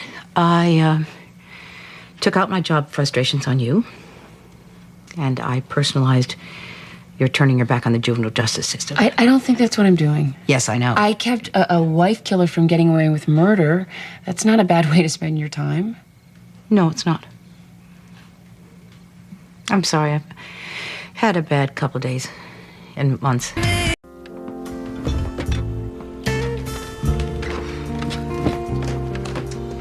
see someone's feeling ambitious this morning. Early bird gets the omelet. So I hear. Would you excuse me for just a moment? Absolutely.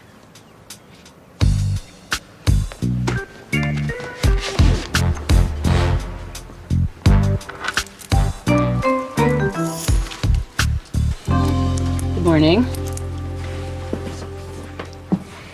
Amy, you did not tell me we were having an overnight guest. Come on, Mom. What grown woman needs to ask her mother's permission for her fiancé to spend the night? A grown woman with an 11-year-old daughter who is about to enter puberty. If Lauren is entering puberty today, she's doing it at Michael's. Well, then perhaps I should rephrase my objection. I don't want any half-dressed man in my refrigerator before, shall we say, 9 a.m.? Excuse me, ladies. I'm in a desperate search for an omelet pan. Bottom cupboard, to the right. Well, Mom, I'm not the only one who's had sleepovers, or does senior citizen sex not count?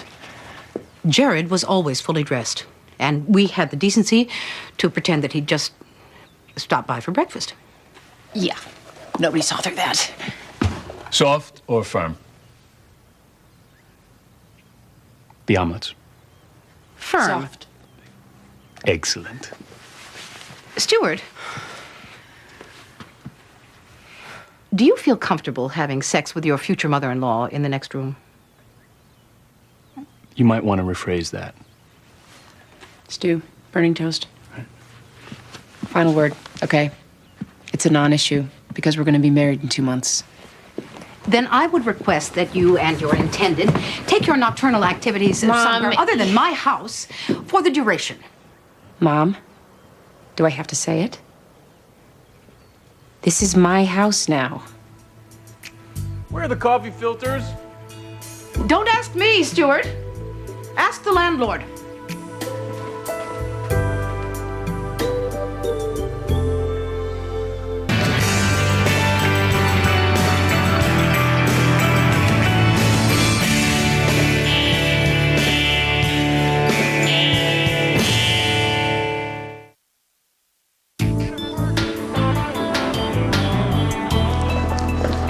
You knock off a newsstand on your way to work?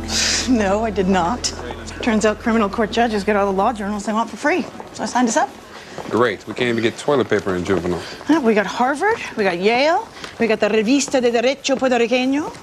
I just like saying that one. Hey, Donna, when are we planning on reading these journals? At the gym. The gym? The gym that criminal court judges get passes to. Hartford Sports, right around the corner.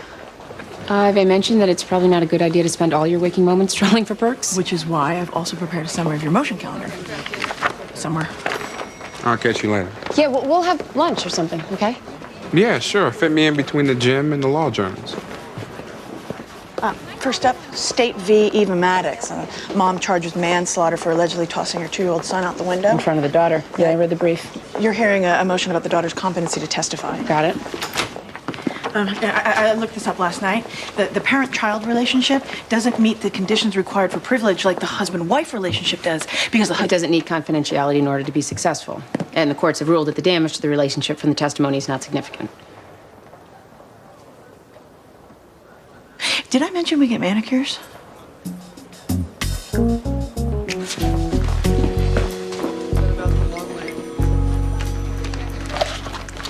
Molly Maddox is a very bright but profoundly depressed 7-year-old. The last thing she needs is to be the star witness for the prosecution in her mother's manslaughter trial. Your job is to make the judge understand that. Well, Molly must have a caseworker. She's been in DCF custody for 2 months. I don't even know her. Read the file. Molly's easy to know. You'll be fine. But her caseworker... Would be me. And the judge would be one Amy Gray, my only daughter. Which means that I have to kick this file to someone else, and that would be you. Look, Maxine, field work is one thing. Court? Is a big part of this job, and now would be a good time for you to get used to it. I'll see you in court. Maxine? What? Have any advice for me? Never wear fire for a hat. I don't know what it means.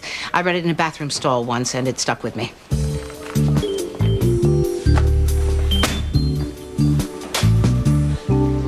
Honey, I've got to write an umbrella policy at 4:30, and then I'll come straight home. Are you sure you're okay without help? Peter, I already missed 8 weeks with him while I was in the hospital. Okay, but I've got my cell just in case. We'll be fine.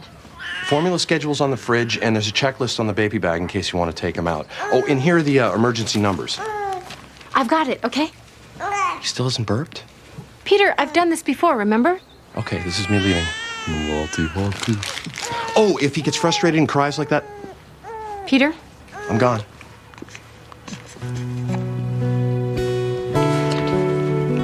That's okay. I feel like I have a sweater in my mouth. I broke my own rule. Never drink more than your body weight. Oh, how did we get home? We drove, I think. Which one of us? Okay, I think it was neither one of us because I remember being in the back seat and you were there. Last thing I remember, I bought a picture of Mai Tais because it came with a t-shirt.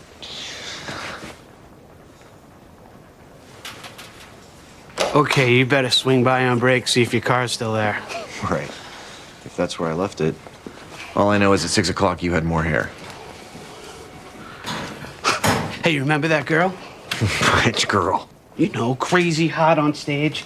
She had on that short sweater and those tights. I think she was like a welder or something. Wait, that's Flashdance. Oh, yeah.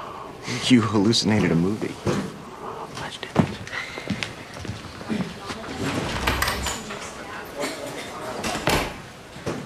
We went out for a couple of beers, that's all. Do I look like your mother?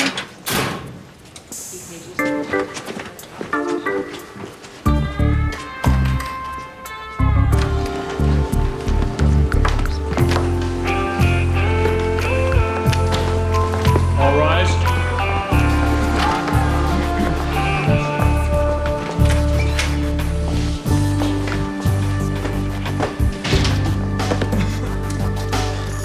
Be seated.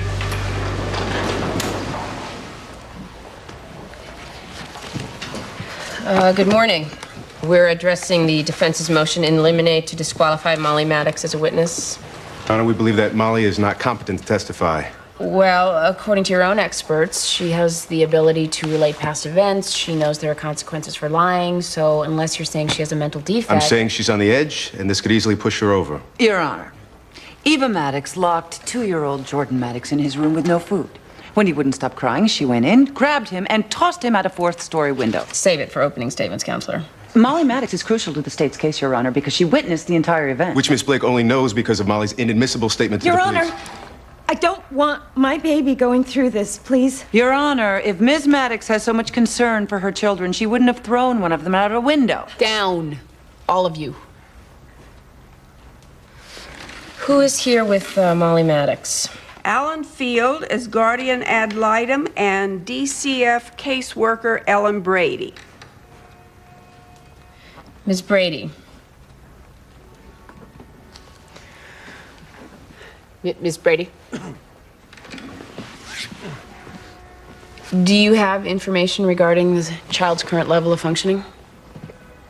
Molly Maddox is having difficulty functioning, and it's not a good idea for her to testify. Well, that last part is what I get to decide. Why don't you give me some details about Molly's difficulty functioning?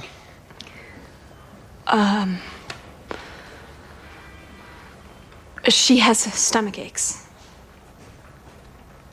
and headaches, all that kind of thing. Tell me more about Molly's difficulty functioning.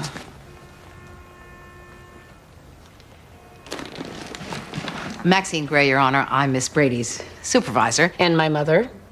So I really do need to hear from Miss Brady.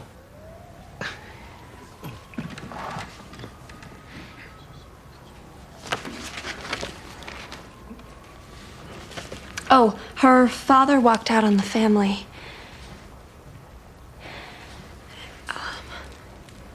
And she's had a very difficult life. You know what happened to her brother.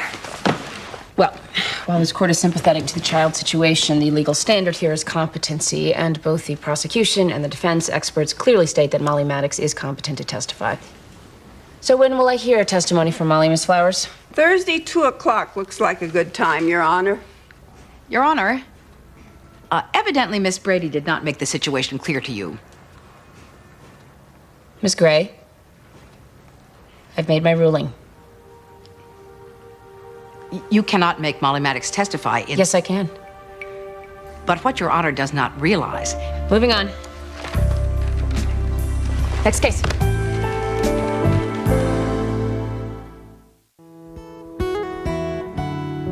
Is that how people pick a wedding band? They crash other people's weddings? Whatever happened to listening to a demo tape? Mom, will you sign this? Hold on. What am I signing? Field trip permission slip. You're going to Philadelphia for a field trip? It's not until spring. You can wig out over it later. Okay, I'm back. Do you want to pick me up here at work? Oh, honey, I gotta call you back. The coffee pot has lost its mind. Okay, love you. Bye. Mom, just one more signature over here. What is it? It's some work I got back. No biggie. You don't have time to look through it all right now. A C minus? Since when did you get a C minus? Mrs. Kahn gave us all this pre-algebra stuff she hasn't even covered. Did you talk to her about it? I tried. Hi, Grandma. Hello, sweetheart. Good morning, Amy. Hello, Mother. Why don't you put this in your backpack? You don't want to add tardiness to a C minus. So, Mom, Stu and I are going to, hear some wedding bands tonight, so we'll be home late. A grown woman in her own home doesn't have to answer to the tenant. Tell me this is about Stu spending the night. You gonna give me a hint? When you quit corporate law, you made a commitment to help the helpless. What happened to that? I sold it on eBay. Would you come on, say it? I can't believe you were compelling a 7-year-old to testify. Okay, now this is ex parte, and this conversation's over. You would never even have skipped a beat on this when you were in juvenile. Well, I'm not in juvenile anymore, and your caseworker did a lousy job. She left me no choice. You're going to penalize a child because of an inexperienced DCF worker? It is not my job anymore to protect the child. It is my job now to look at what's in front of me. She's my only witness. I needed a great argument to keep her from testifying. I didn't even get a good one. Lauren, come on! You are making a serious mistake on this. Okay, and if you really want to press the issue further, I can't believe that you came into my courtroom and you argued with me about my ruling. I was in the middle of a manslaughter case. I wasn't in my room with the stereo too loud. What is wrong with you? You are also not handing down pronouncements from Mount Sinai. What is wrong with you? We're not talking about this anymore. Lauren, I'll be in the car.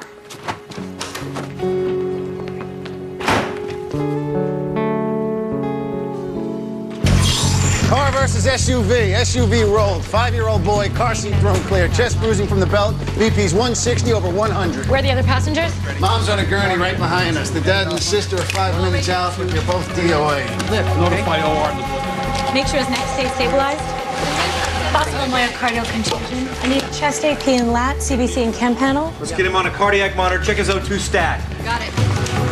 We got the mom unresponsive. Pulse ready at 42. Over here. Come on. Let's go. Lift on 3. Ready. 1, 2, 3. I need a CBC with lat, chem 20, UA chest and abdominal. Got it. UA chest and abdominal. Let's go. Lily, I got a sick one over here. Monitor EKG changes and call peds. All right, calling peds. I got it. She's in shock. Possible internal hemorrhaging. I need to aspirate. Clear an OR now. What about the other car? We need to move her to an OR. Hit and run. Telling me somebody knocked out an entire family, didn't even bother to stop? That's how it looks. All right, let's go. Call for a liver scan. Hey there, buddy. You hanging in there? Where's my mommy?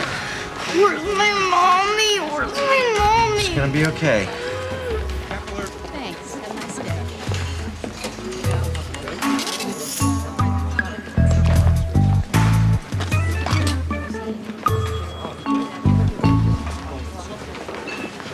Well, hello, future son-in-law, and how are we today?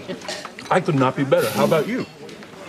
I could be better, but it would be expensive and require stitches, so I think I'll stick with this. Stuart, I need to broach a personal matter. If this is about the sex thing, Would you say that just a little louder? It could do wonders for my reputation. I need to know, after the wedding, are you and Amy moving out, or am I? I don't know.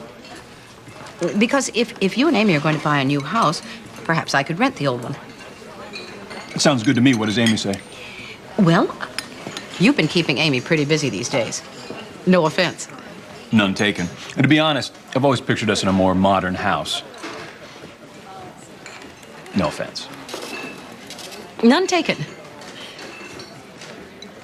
Well, there's no time like the present with these low interest rates. And no one ever went broke investing in real estate. You can stop selling. I'll talk to her. You do that.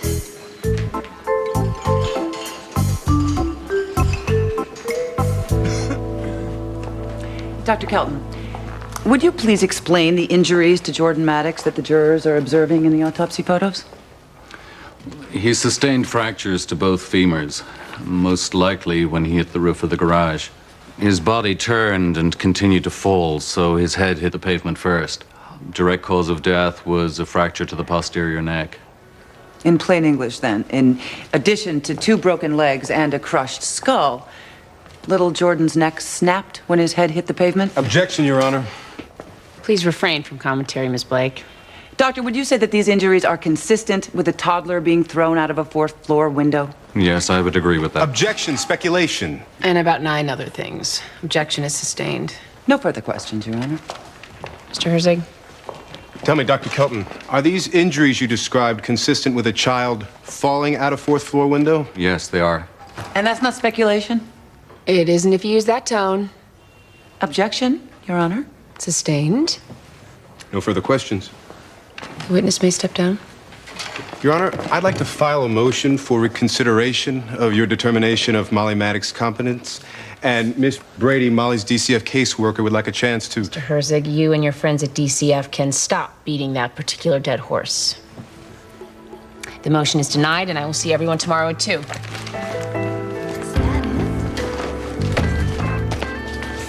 Large, big, tall, whatever you call it, latte. Yes, I'm still holding. No, I've already been transferred twice, actually. I just... Oh. Never stop doing that. Unless you're not Stu. Yes, hello. I'm Lauren Cassidy's mom, and I was hoping to make an appointment to speak to Mrs. Kahn at earliest convenience. No, actually, next Tuesday is not soon enough. I was thinking that... Of course, this conversation could last until next Tuesday. Well, I think the day's about to get better. How? Check this out. The lead guitarist just got hit with second-degree possession. The band's willing to perform as partial payment of legal fees. Perform where? Our wedding? You want a convicted felon to play your first dance? Yeah, they're fabulous and they're free. All right, yeah, put him at the table with Bruce. We'll have a whole corner of convicted felons. I'm still holding, although I am getting a brain tumor, if that concerns you. Clearly it doesn't. So I'm thinking, since we no longer need to check out bands for the wedding this weekend, maybe on Sunday we could go to some open houses. What? Well, your mom asked if we're moving out after we get married. I think it's an excellent idea. She did? You do? Come on. We're gonna need a more modern kitchen. I just redid the kitchen. And it's great-ish, but it's just there's still only 2 bathrooms. How many do you need? Oh, sweetheart, it's the 21st century. Steam shower, surround sound, media room, home gym, a walk-in closet with an entire wall exclusively for shoes. I mean, that all sounds great, but... What? I like my house. You weren't thinking we'd live with your mom after we got married. No, of course not. Yeah.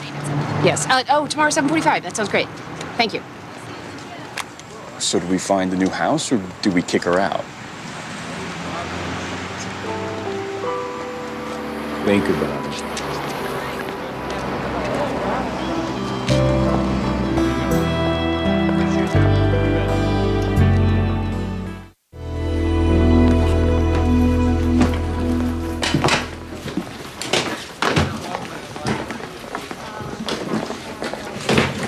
Ellen?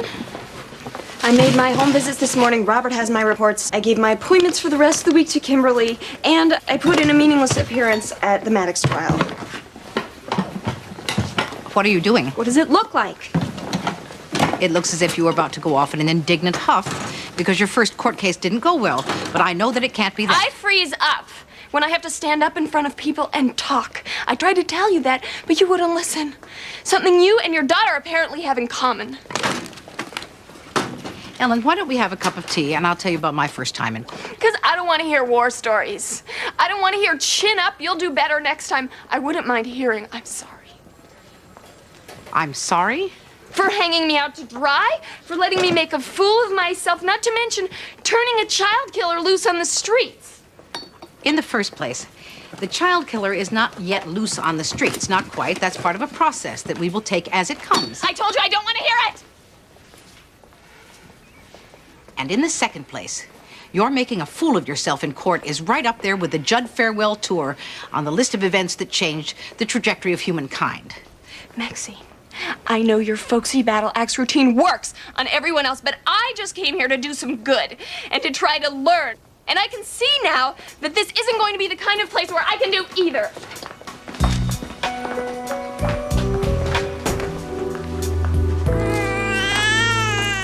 Honey? Jill? Up here. Hey, I thought I'd bring you guys lunch. I haven't even had a shower. I can't get him to nap. Well, I put music on when he gets a little overtired. I don't know whether it's the actual music or the familiarity I don't care why, Peter. Just put it on, okay? Okay.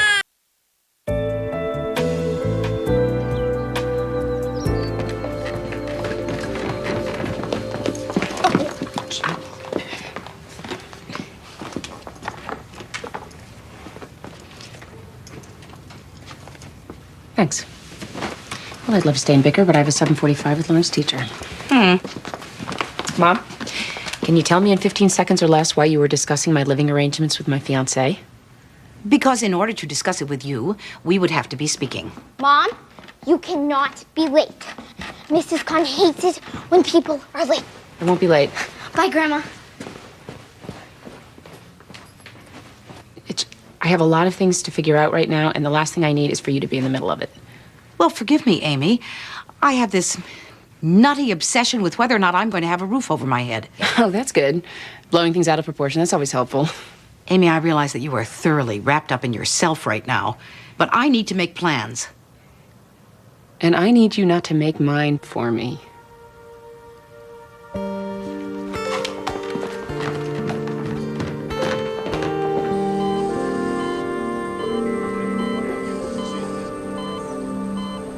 Jordan, hate to tell you this, buddy, but it's time to take off the spaceman mask. Can I see my mom and dad? I'll tell you what. We have to make sure you're in a little better shape before you can see anybody, okay? So I need you to rest, and I'll come back and check on you in a few minutes.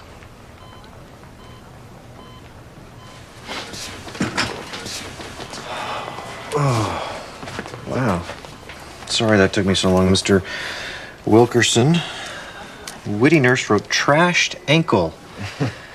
Why don't we come up with something else we can tell the insurance company? Fell off a bar stool. I'm sure I'm not the first one of those you've seen, right? No, but you're the first one today. How did you get here? I drove. Damn bartender didn't want an ambulance in front of his establishment. Do you believe it? You ever try to drive a 520 with your left foot? Not recently. Yeah, I don't think I'm gonna come up with a better term than trashed until I get some x-rays. Slip me a couple fentanyls. I can probably just walk it off. You wish. Dr. McCarty? Tell you what, get him up to x-ray, get a full set of prints on the right and a reference set on the left. How's Jordan's mom? Cops are trying to locate next of kin now. They'll keep us posted.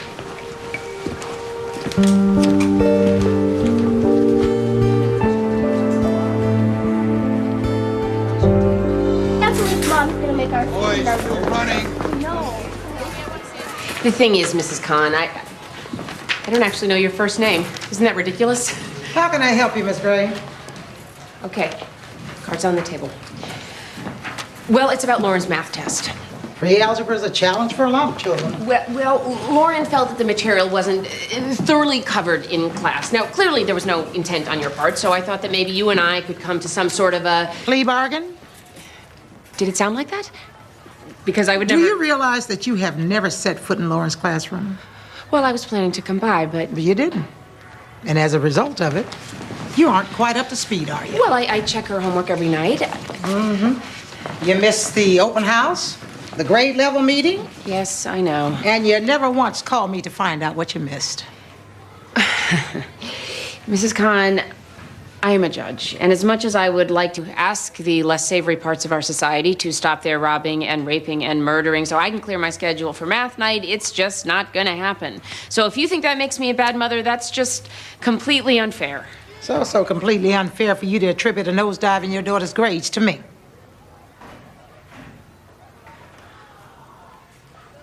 Frankly, if Lauren's study habits are suffering, it probably has to do with the crowd that she hangs out with.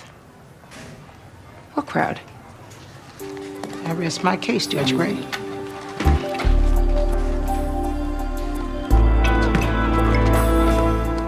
To shake her better to know now.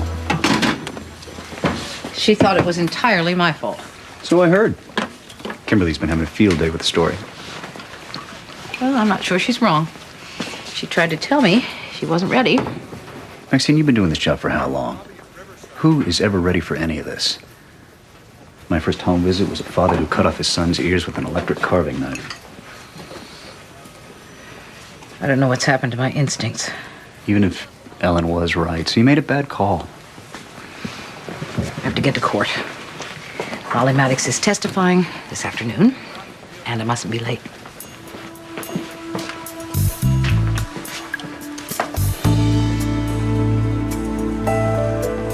I got your page. What's up?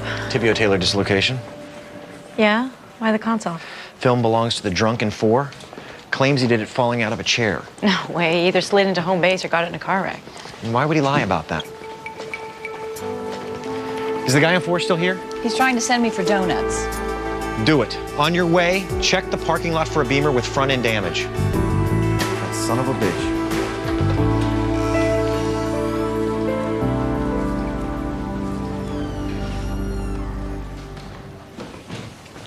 Here's the judge. Listen to what she says.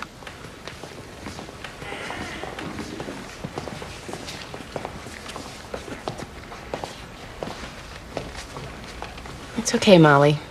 Everybody here is really friendly. They just make us do this fancy stuff. You want to sit over here?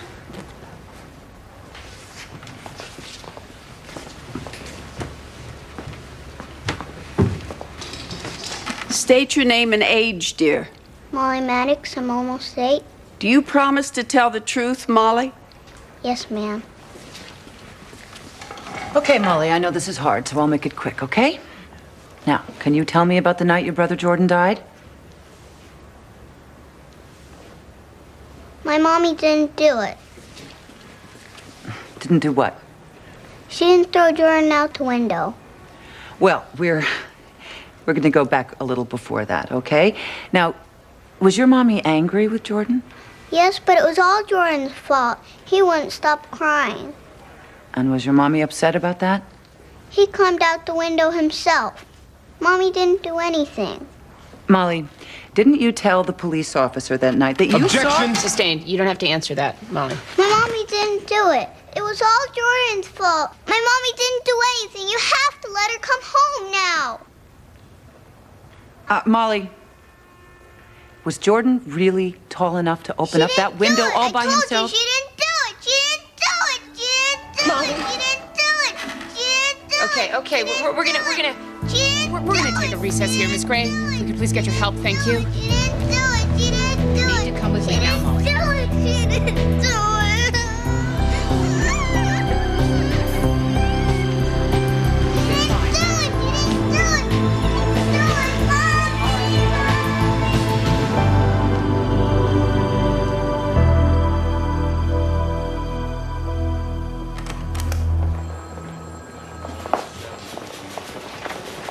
Why didn't you tell me the shape that little girl was in?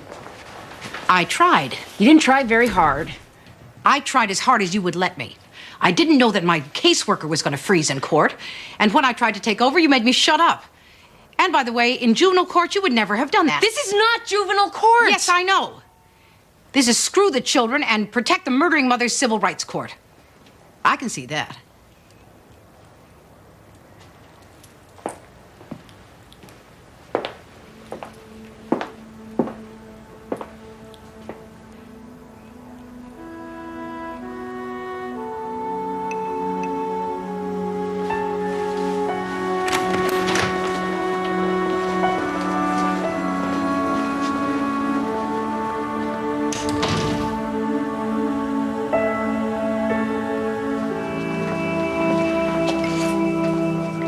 Judge Gray, it wasn't your fault. Yes, it was. It was my fault.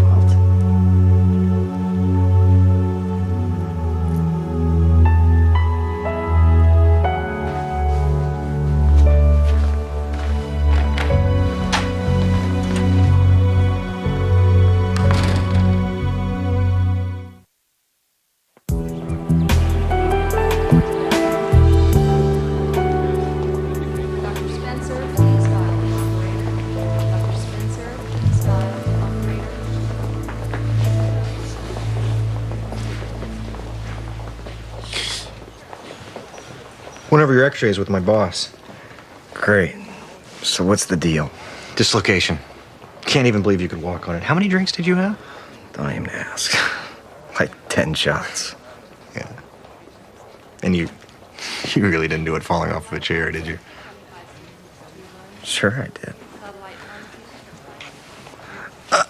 What are you doing?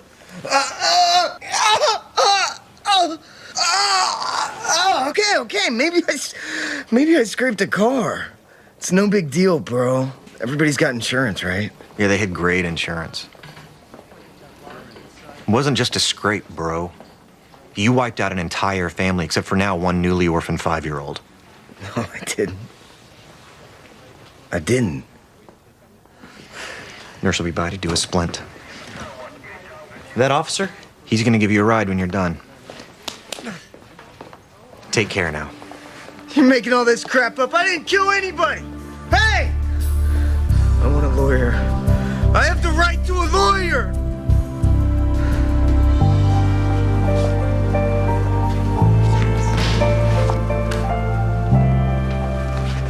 Mr. Herzig. Much as every moment in your court is a pleasure, Your Honor, defense moves for a judgment of acquittal. Well, since the state has insufficient evidence for the case to go to jury, I'm going to have to agree. I'm entering a judgment of not guilty. Ms. Maddox, the court officer will process you out, at which time you are free to go. When do I get Molly back? Your Honor, may I address the court on that issue? Yes, you may. Even though there is insufficient evidence to go to jury, the state does not look kindly upon mothers who let their 2-year-olds fall out of windows. Therefore, DCF has filed a neglect petition seeking to terminate parental rights. I was just acquitted. You were acquitted of manslaughter. The neglect petition is a matter for the juvenile court to decide. Can she do that? Yes, she can. Has the preliminary hearing been scheduled? For tomorrow morning, Your Honor, 10 o'clock. The OTC will remain in effect until after our case has been heard. Mr. Herzig, I believe you know where Judge Bell's courtroom is? Your Honor, this is outrageous. Well, maybe it is, but that's for Judge Bell to decide. Court is adjourned.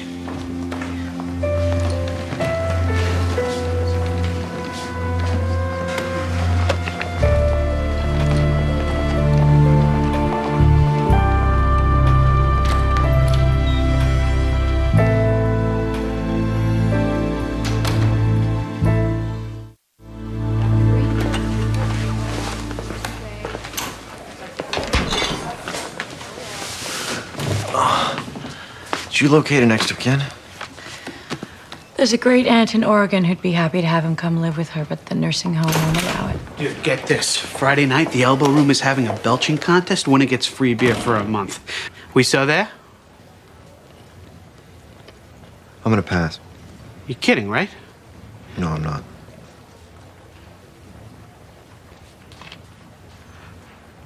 Oh, gotcha. You be a Boy Scout. Less competition for this guy.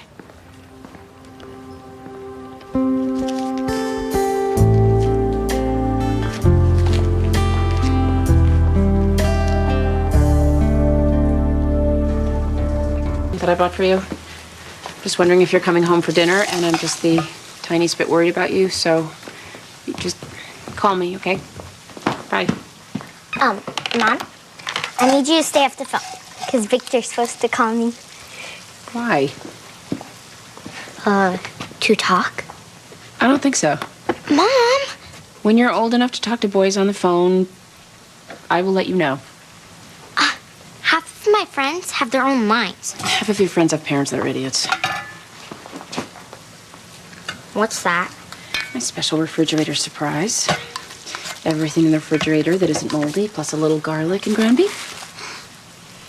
Do you think I could just have a peanut butter and jelly sandwich in my room? No. No, we're gonna sit at the table like grown-ups and we're gonna talk. About what? About school. About Victor. Then all your other new friends. And then I'm gonna tell you about some parent committees that I signed up for, and then we'll discuss how incredibly grounded you'll be if you ever come home with any more C-minuses. Where's Grandma? Not here to save you. So I'm gonna finish up dinner, and you can start on your homework. But... Now.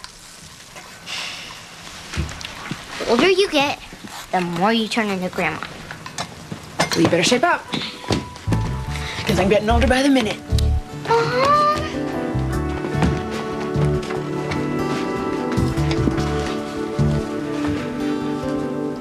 Oh, pick up. Pick up, pick up, pick up, pick up, pick up.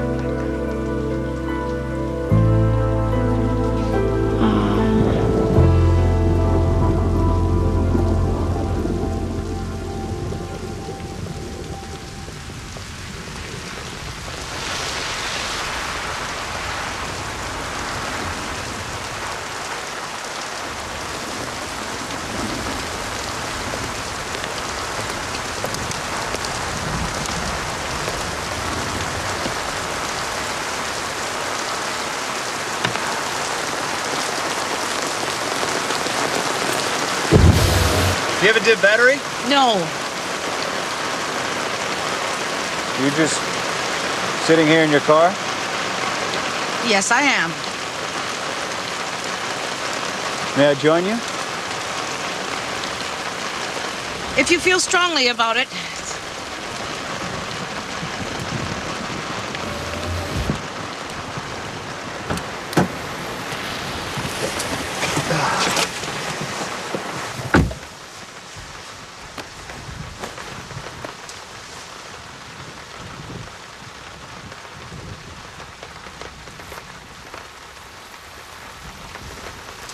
I can't go home.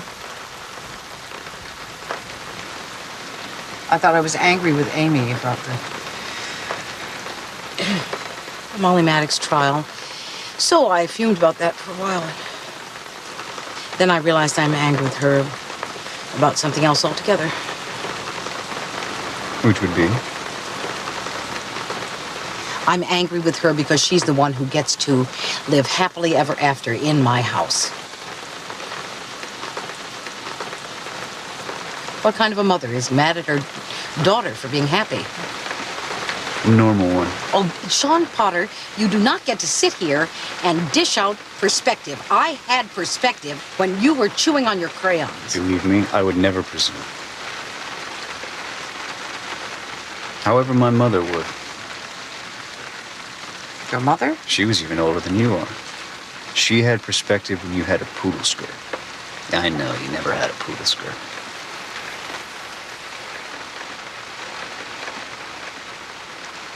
You had the perfect life a year ago. You had a perfect fiance, perfect family, perfect boss. And Amy had a failed marriage and a bedroom in her mother's home. Then you lost Jared.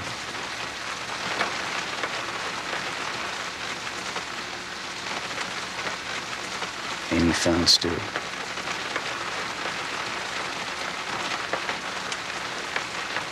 If you need to take a moment to have a feeling about that, you've got the right to.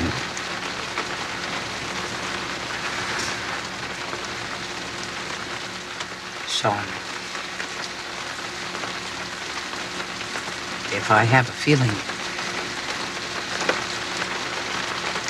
it won't be a little one. That's okay, too.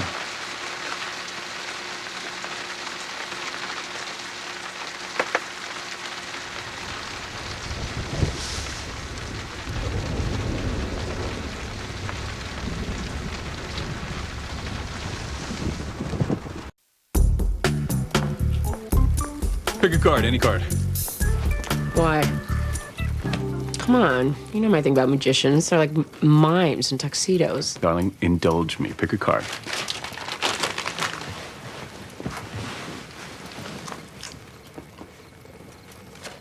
Now read it out loud. Mexico. Amy Gray. Your exciting honeymoon adventure begins south of the border in Mexico with an incredible bicycle tour of the Yucatan Peninsula. And while sleeping under the stars isn't mandatory, Okay, I get is... it. It's like a honeymoon lottery. What do you think? I think I'm not going to be riding a bicycle on my honeymoon. There's two more. Do either of them say 10 days on a beach doing absolutely nothing except ordering room service and reading trashy novels and sipping foamy drinks out of scooped out island fruit? No. But we could sip our foamy drinks after an exciting day of sea kayaking on the Great Barrier Reef. You're going to Australia? Hey, you. You're supposed to be asleep. Australia's like 12,000 miles away. Yeah, but they got phones there. Yeah. Well, why do you have to go on a honeymoon anyway? Well, I guess it's a tradition that after a wedding, the husband and wife. So you can have sex, right? What? Oh boy. You go away so you can have lots of sex. That's not entirely true. That's right. Sometimes there's kayaking. There's never kayaking. Go away. Go to Antarctica and have sex for 2 weeks. Honey. I don't really care. I'm gonna go to bed. Hey, come back here. What just happened? You know what's amazing? Card number 4, 2 weeks of sex in Antarctica. I think that's the winner. Not...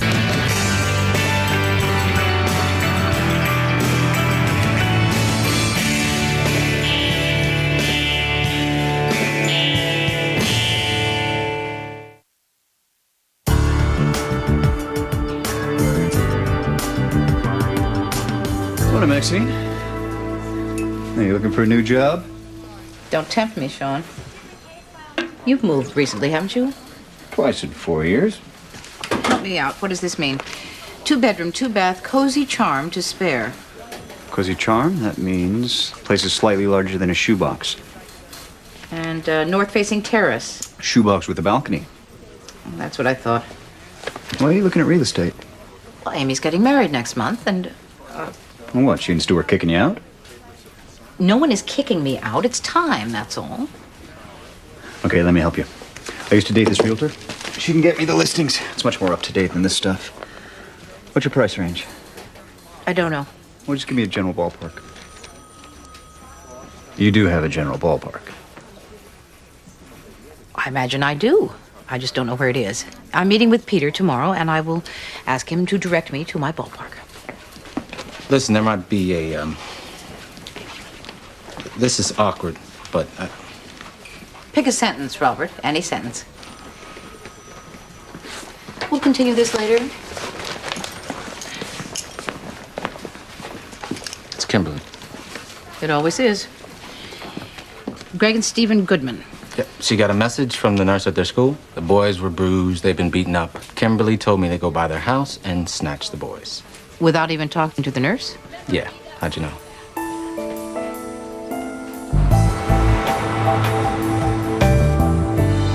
Your Honor, if you're implying an ethics violation... I'm not implying anything, Miss Knox, except intense displeasure at what I read in the newspaper this morning. Let's read it together, shall we? The Connecticut woman who has accused football star Jason Darby of rape spent time in a psychiatric hospital 6 months before the incident, according to unnamed sources. Are you accusing me of leaking this story to the press? Well, I can't really see that it came from the prosecution side. Doesn't do much for his case. Your Honor, my client has a high profile. If he weren't a celebrity, this case wouldn't have even made it this far. Give me a break. Save it for the jury, Ms. Knox. My point is, this case has gained national attention, which means newspapers and talk radio stations are being inundated with tips from unnamed sources. As long as you're not one of them. I assure you I'm not. And let me just say for the record, I resent the implication. Your resentment of this and all future implications has been noted, Ms. Knox. With all due respect, Your Honor, if our pre-existing relationship is going to be a problem here, I think you should consider recusing yourself. With all due respect, Counselor, we are acquaintances. We don't have a pre-existing relationship. And I will see you then.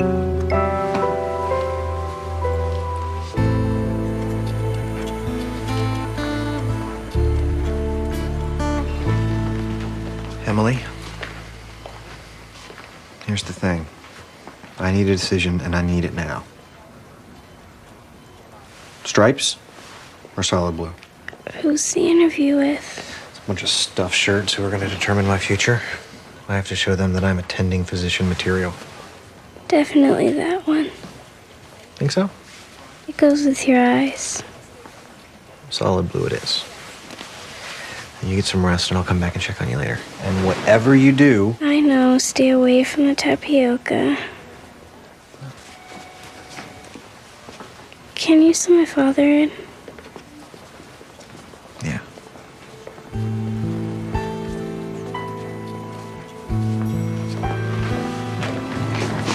We're gonna add another round of dialysis, and that should help. She's getting weaker. I can tell. Emily wants to see you. Hang in there, Mr. Gitlin.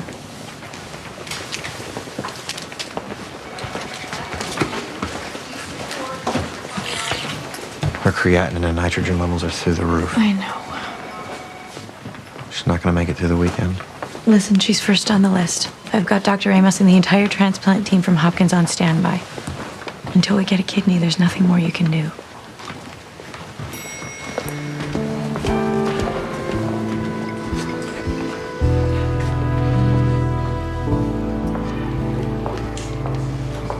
I don't understand. Are there other reports that I'm not seeing? That's not enough for you? These boys are in here every other day. They have bruises, cuts, black eyes. According to your file, all of those injuries were sustained here at school. Not all of them. Sometimes they get beaten up on the way home on the bus. But yes, usually it's here at recess or at lunch. I've seen it myself. The older boys gang up on them. You think it's the mother's fault these boys get beaten up? She has turned them into targets. She isolates them from the kids and instructs them not to make friends. And then the way she dresses them. Every day they wear the same thing.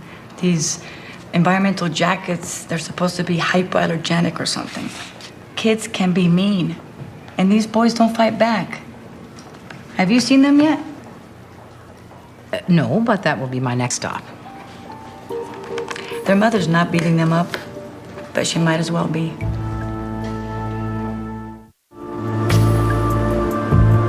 Jason Darby has lived a charmed life of a football hero. Ever since he was 15, he's been told he's better than the rest of us. Teachers, coaches, they all cut him breaks. Why? Because he's unstoppable on the football field. He's special. The rules that apply to everyone else don't apply to him. Shannon Elner made a mistake. She had the gall to say no to Jason Darby when he wanted to have sex with her, at which point Jason Darby, who does not have to take no for an answer, raped her repeatedly.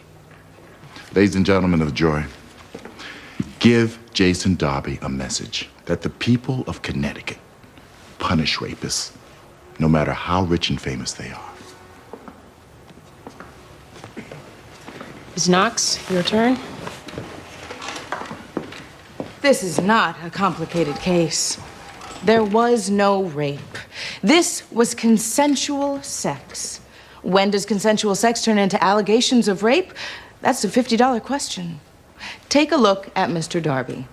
He is rich, he is good looking, he is successful. He made it out of the inner city, and look at him now. He is the American dream. His mansion has been splashed all over newspapers and magazines. His salary is public knowledge. What happened is this. Shannon Elner read the papers, and Shannon Elner decided she wanted a piece of that dream.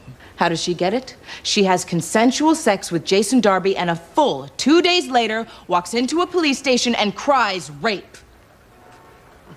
Mr. Matthews, any idea how Shannon's civil suit is coming along? Excuse me? Objection, Your Honor.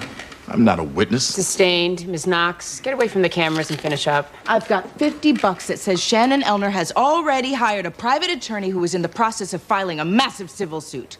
Now, who wants to take that bet? Your Honor. Ms. Knox,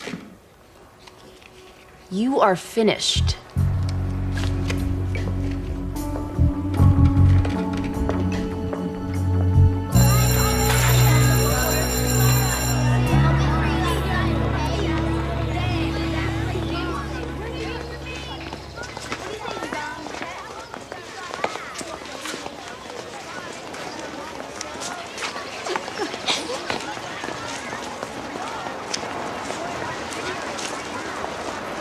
Mom, what are you doing here? I thought I'd surprise you. Take you out for ice cream, or, who's your next little friend? Hi, I'm Victor. Hi, I'm Lauren's mom. Mom, he heard me call you Mom. He knows who you are. Okay, take it easy. I'm just making chit-chat. Victor, come on. My crew's waiting. Nice to meet you. Catch you later, El.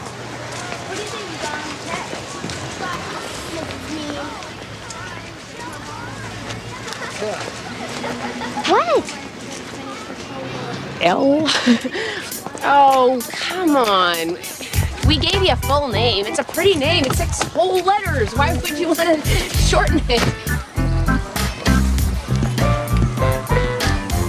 I have 3 words for you.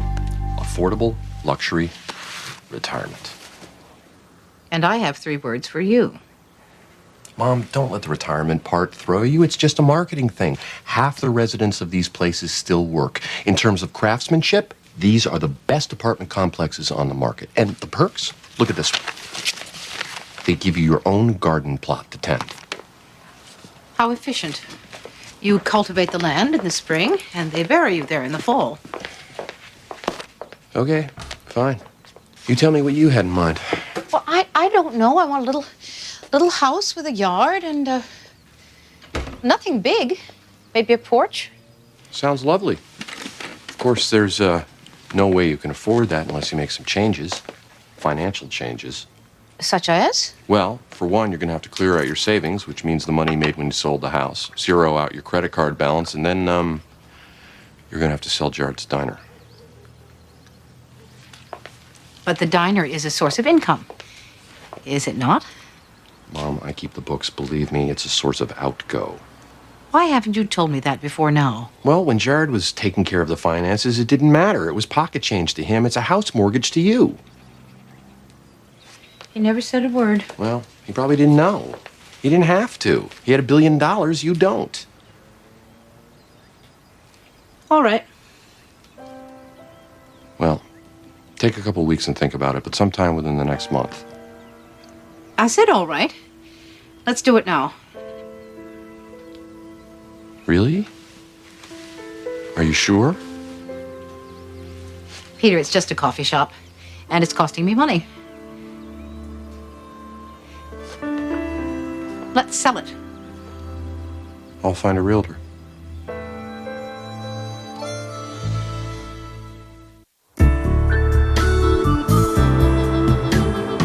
Last night, when Stu and I were in the living room and you came in, you seemed upset. So I guess I just wanted to make sure that you know what we're getting into. Who? You and Stu? No, you and me. I know you don't like to bring this up, and you've made it very clear in the past that you don't want me to get married again. What? I never said that. Actually, you did. I don't remember. Well, it doesn't matter. The point is that this marriage is happening, and it means changes for your life, too. Mom, chill. Don't worry. I like Stu, okay? He's always really nice to me, and he seems fine. For now. That's what I'm talking about. it's forever. That's the idea. And what about you and Dad? That was supposed to be forever, right? Wasn't it? Yeah, of course it was. And then it got all messed up. But I was younger then. I didn't know what I know now. I didn't have you. I just want you to know that you and me, we're in this thing together. And it's gonna work out, okay? I mean, look at what we've been through. We're tough. I don't want to be tough. I want you to promise that you're not going to mess up again.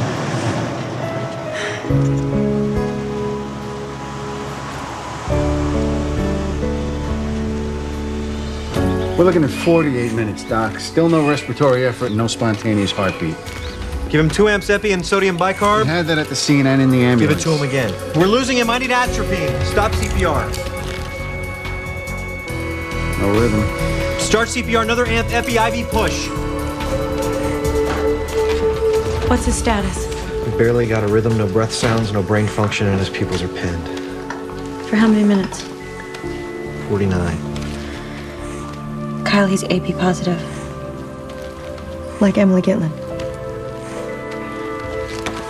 What do you want to do?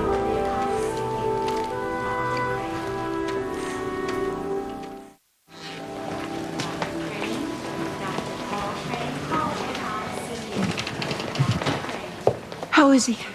I'm sorry. Gary's head injuries were too severe. Oh, God.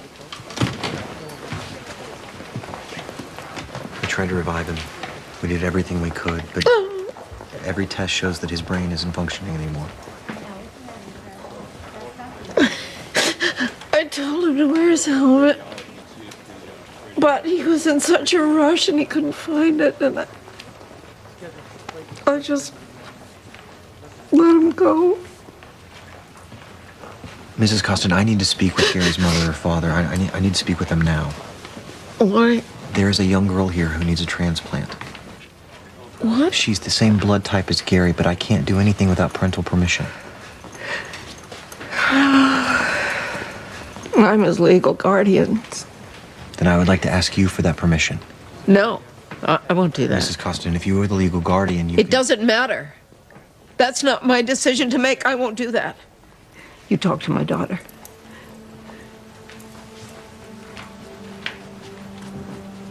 Where can I find her?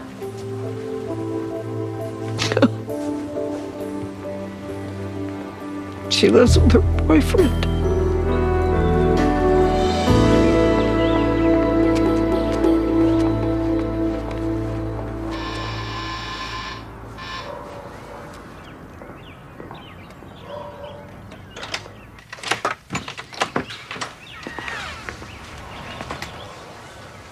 Who are you?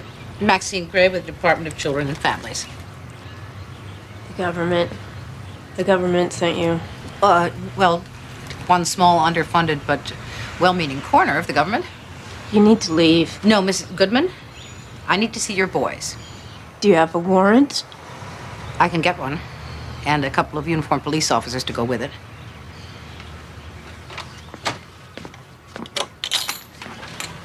Fine. You can see them, and then you have to leave.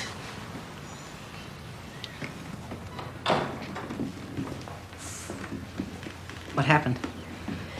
A couple of older kids threw eggs at them when they got off the bus, and then they beat them up on the way into school. Which kids? It's always the same ones. They call us freaks. Okay, that's enough. Okay, you've seen them. Next person from the government better have a warrant.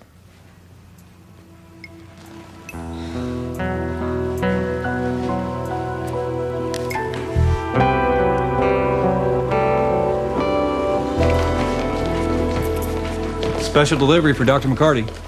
Who the hell is that? That next of kin you wanted picked up, Erica Costin. This is the mother of the brain dead boy? Apparently a condition they share. Oh, any idea what she's on? Not a clue. Have a seat. Miss Costin? Hello? Erica? Erica! Do you know where you are? Erica! We need to talk to you about your son. Erica? This is hopeless. I want you to talk to the grandmother and get her authorization. I don't care what you have to tell her. She won't do that without her daughter. She made that clear. Emily Gitlin's out of time, Kyle. Do you want to tell her parents we lost the perfect donor?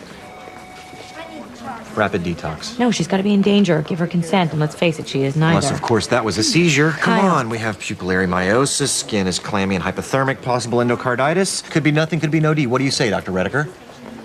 We let this one go, you won't be able to go far enough away to forget it. I'm going to call it an OD. I need a bed in ICU. Rapid detox incoming. Shannon, didn't you think that 1 o'clock in the morning was awfully late to be going to a man's hotel room? Yes, but he said he had some 8x10s of himself and that he would autograph one for my father. And what happened when you got to the defendant's hotel room? He sat on the bed and I sat on a chair. He asked about my family, who my dad's favorite teams were. Did I like football, stuff like that. Then I told him I had to go to the bathroom. And when I came out, maybe he'd have that picture ready. But when I came out, he started kissing me. He grabbed me and I told him to stop, but he just picked me up and he tossed me on the bed. He jumped on me. And he kept saying, "You don't want to fight me. Don't fight me now."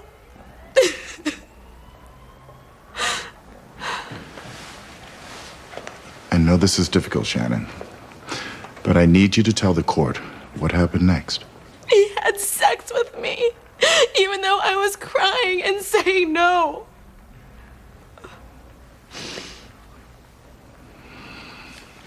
No further questions at this time, Judge Gray? Ms. Knox. Ms. Elner, you testified that 2 of your friends told you not to go with Mr. Darby. So, why did you go? Objection, argumentative. Overruled. This is cross, Mr. Matthews. You may answer, Ms. Elner. He seemed nice. Can you describe for the jury what you wore for this innocent hotel visit? Objection. Defense is alleging consent, Your Honor, that Ms. Elner set out to seduce a defendant. I get it. Overruled. I don't remember what I wore. I think it was jeans and a tank top. No jacket? It was 40 degrees out. Jeans and a tank? You must have been frightfully cold, Ms. Elner. Don't try my patience, Ms. Knox. Isn't it true that you smiled and waved at the doorman in the lobby when you left Mr. Darby's hotel at 2:30? Objection. Grounds? No, if he said that, he is lying. Ms. Elner, if Mr. Darby did indeed rape you, why did you ask him to buy you a bracelet? I didn't. That's another lie. And I suppose you didn't confide to a friend that having sex with my client was the least work for the biggest payday. Objection, hearsay, argumentative. Sustained. All about the money, isn't it? Ms. Knox! It's not. You can ask any one of my friends. And what should I ask them? Whether or not you're a gold digger? I'm not. I don't care how rich and famous he is. I don't have sex with black guys.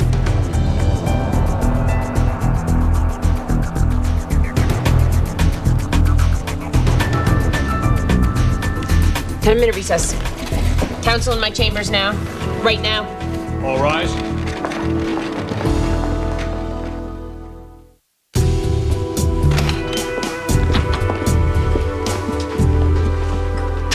My client was manipulated and goaded into that outburst. Yes, she was, Mr. Matthews, but it's your job to prevent that, not mine. Be a better lawyer. Judge Gray, due to Ms. Elner's assertion of her sexual preferences, her sexual history is now fair game. Yes, they covered that in my law school as well. For the defense to call new witnesses, we need time to investigate, time to depose. No, I'm not going to sequester the jury and grant a long continuance, if that's where you're going, Mr. Matthews. You have until tomorrow morning, both of you. Any longer than that, and the coverage on this will make Cirque du Soleil look understated. We all know that. You're not going to waste my time talking about it. Your Honor, that is an unrealistic amount of time. And yet I'm going to go out on a limb and bet you'll be prepared, Ms. Knox.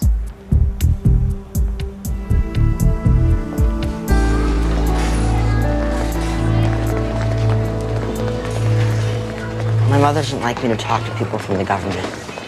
And I can certainly understand that.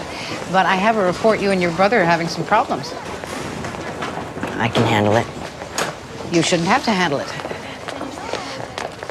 I notice you and your brother dress alike. So? Well, you dress alike, but you don't dress like any of the other students, which in some neighborhoods could land a person on the wrong side of a fist.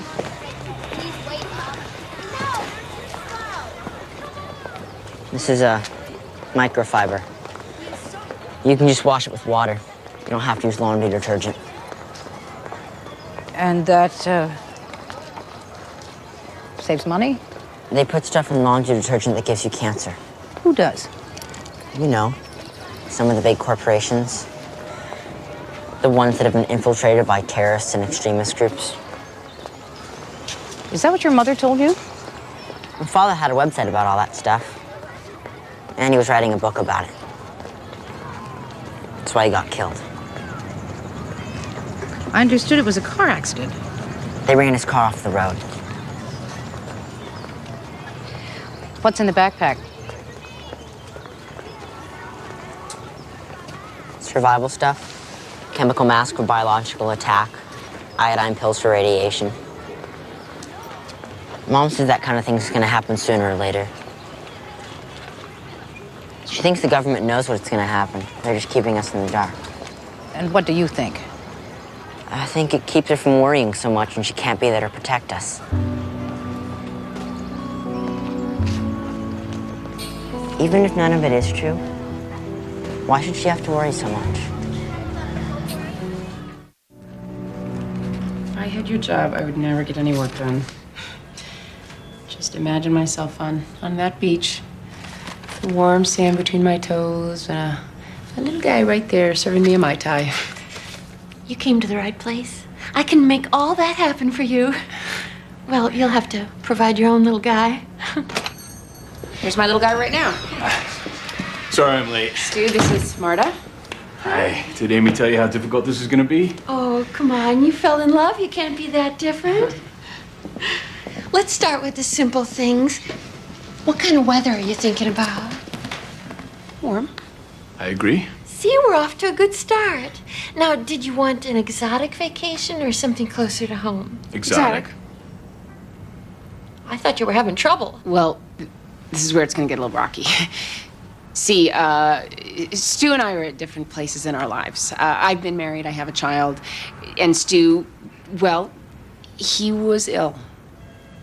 Oh, I'm sorry. So nothing too strenuous. I wish. No, oh, no. How do I put this, honey? He is reaffirming his existence by climbing up and swimming through everything in sight.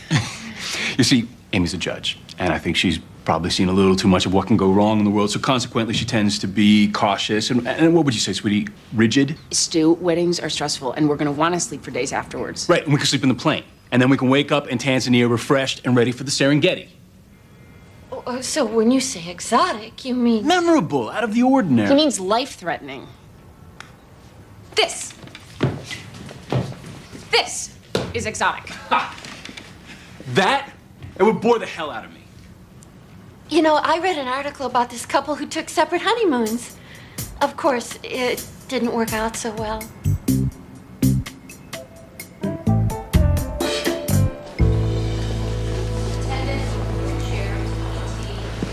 Oh, what am I doing here? We had you brought in. Your son Gary has been in a bicycle accident, and we needed you straight and sober to make some decisions. Is Gary all right? Tell me he's gonna be all right. I'm sorry. Miss Costin, your son did not survive his injuries. We have him on life support. Well, so he's alive? No, not really. We're keeping him alive on a machine. There's no good way of saying this, so I'm just gonna say it. We need permission to use Gary's kidney to save another child's life. Your mother won't sign the papers until you say it's okay. You want to take her kidney? Is it okay? No, it's not okay. Where's my mother? Miss Costin? Where is she? Miss Costin, she's with Gary. She wants to talk to you. But they said he was supposed to be safe. That's why the judge gave Gary to her. because she was supposed to watch it. It was an accident. But she promised. She said nothing would happen to him. There is a girl who is going to die unless you give us permission. I don't care to about use... your girl. The hell with your girl. Please, just talk to your mother. No, just get out. Just get out! Get out! Get out. Go!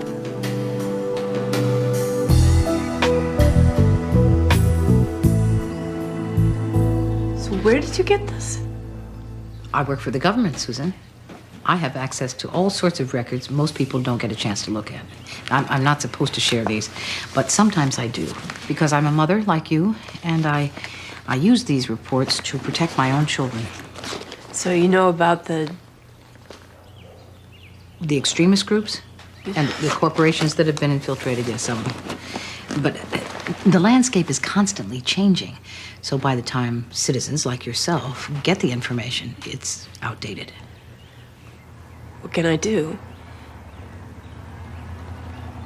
The clothes that you dress your sons in come from corporations that can no longer be trusted.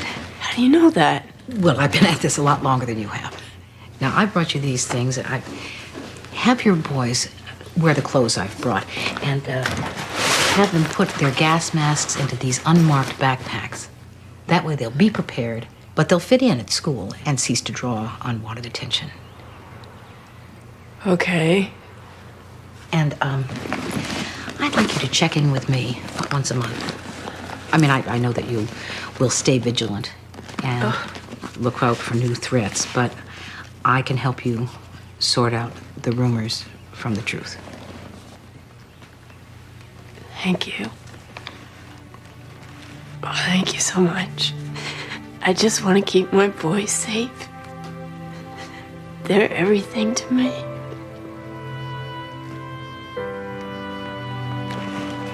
I absolutely believe that.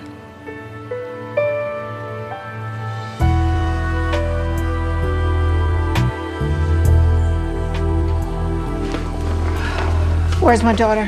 We couldn't keep her here. She insisted on leaving. Did you tell her where her boy is? Of course. Time is running out. If we are going to have a shot at that transplant, we need your signature. It's up to Erica. You are Gary's legal guardian. You have the power. I don't care what it says on a piece of paper. She gave birth to him. I'm not getting between a mother and her child. I've been there too much already. I would love for Erica to walk through that door right now sober and take responsibility for her son. But we both know that's not going to happen. The ship has sailed on your daughter, Mrs. Costin.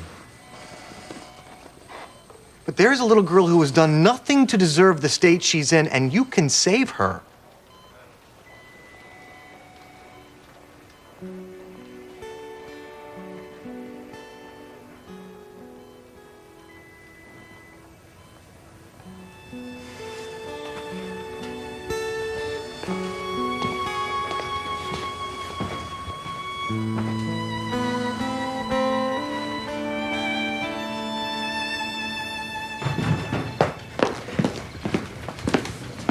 More apartment ads? No, restaurant for sale ads. How many restaurants do you need? I'm selling the diner, and I am trying to educate myself as to what makes a restaurant irresistible to people who buy restaurants. You can't sell a diner. Why not? I sold my house. I'm fine with it, Amy. Is this Peter's idea? Could we discuss something more pleasant, like ear mites? See? You're not fine with it. Or perhaps you'd like to tell me why Lauren powdered her way through dinner last night.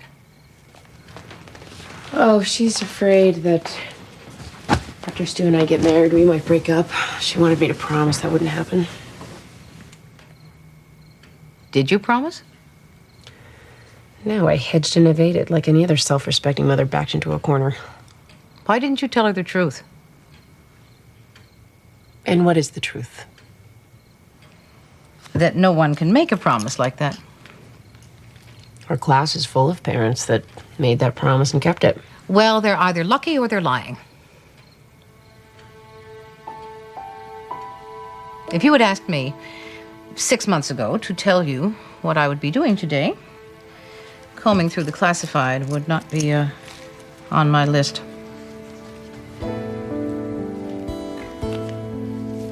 You can't protect Lauren from life.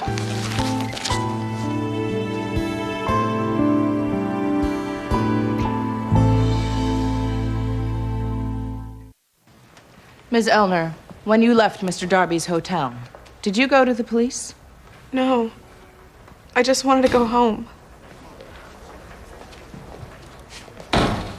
And how soon after the alleged rape did you go to the hospital? 2 days. Ms. Elner, you made a statement yesterday that you wouldn't have sex with Jason Darby for any amount of money. Do you remember what you were doing in July 2001? No. Objection. Theatrical, Your Honor. Not a real objection, but Ms. Knox, could we get to the point here? Do you know who Frank McGee is? Yes. We were roommates a couple of years ago.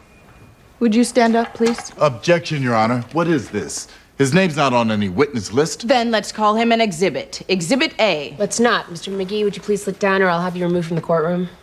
Was there a period of time, several months, when you were living with Frank McGee that you were broke? Objection. Where is this going, Your Honor? Where do you think? Overruled. Didn't you have sex with Frank McGee in exchange for his covering the rent for a period of 4 months? Your Honor! Overruled. I must direct you to answer the question, Ms. Elner. Yes. I did. I'm not perfect. But that doesn't prove anything. Jason Darby raped me. I told him no, but he raped me. I swear to God.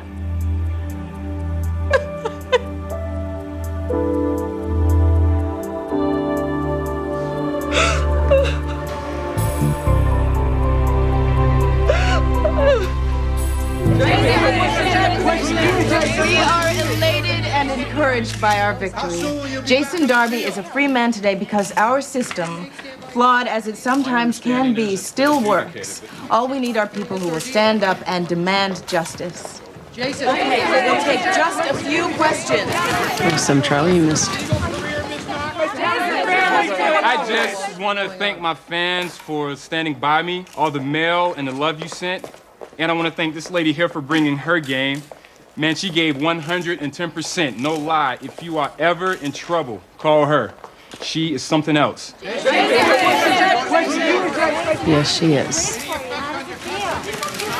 You should congratulate her. Seriously, she put on a hell of a show. Tell me the truth. You think he did it? That's all for now. Thank you. The truth. Doesn't matter what I think.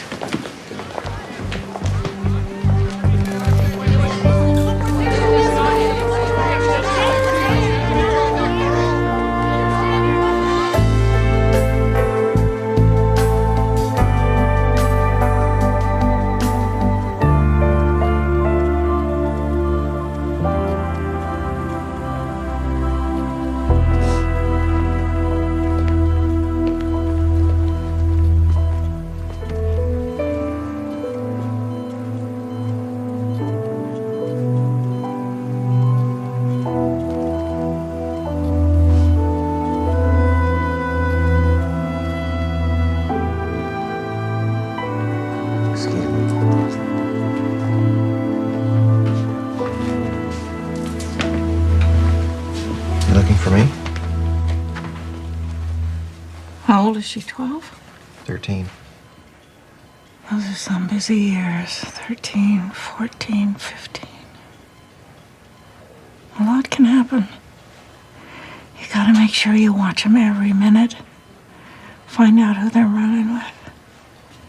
Because when it turns, it turns.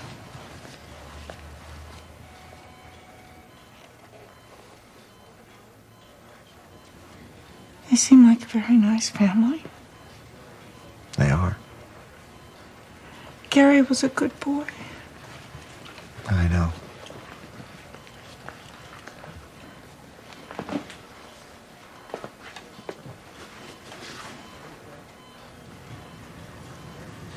Where are the papers?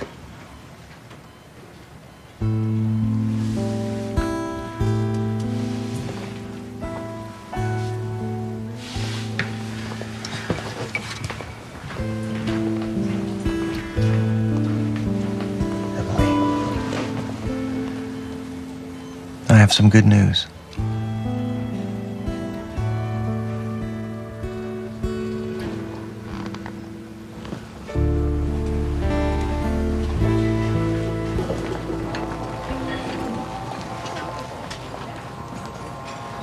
Peter was supposed to meet us here. Oh, we could start without him.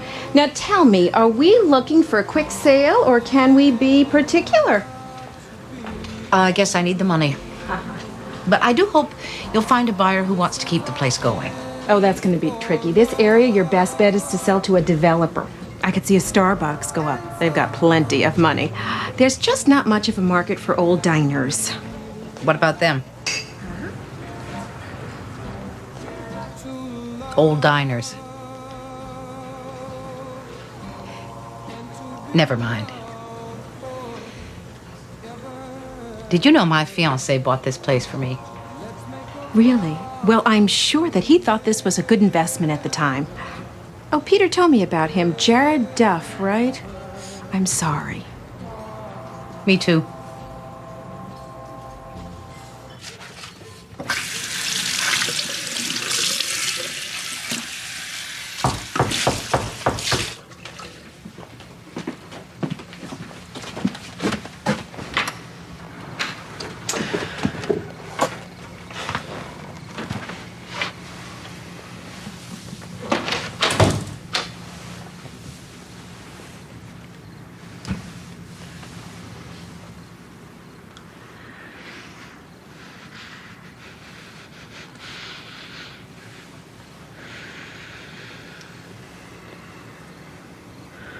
Wow.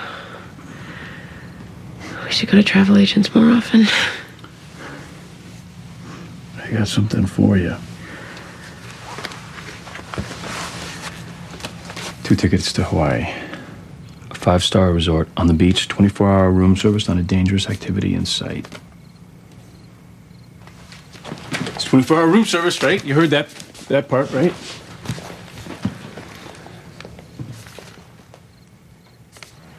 What's that? New Zealand. A 5-day whitewater river trip culminating in a bungee jump on the last day, sleeping out under the stars. That's what you bought? Yeah, I picked it up this morning. Look, we're in this together, and where you go, I'll go, and if you need adventure, I'm not gonna stand in your way. I was wrong. I don't need bungee jumping or parasailing. I just need to be with you. You sure? Yeah. Of course, never been to New Zealand. Yeah, I bet it's lovely. We're going to Maui.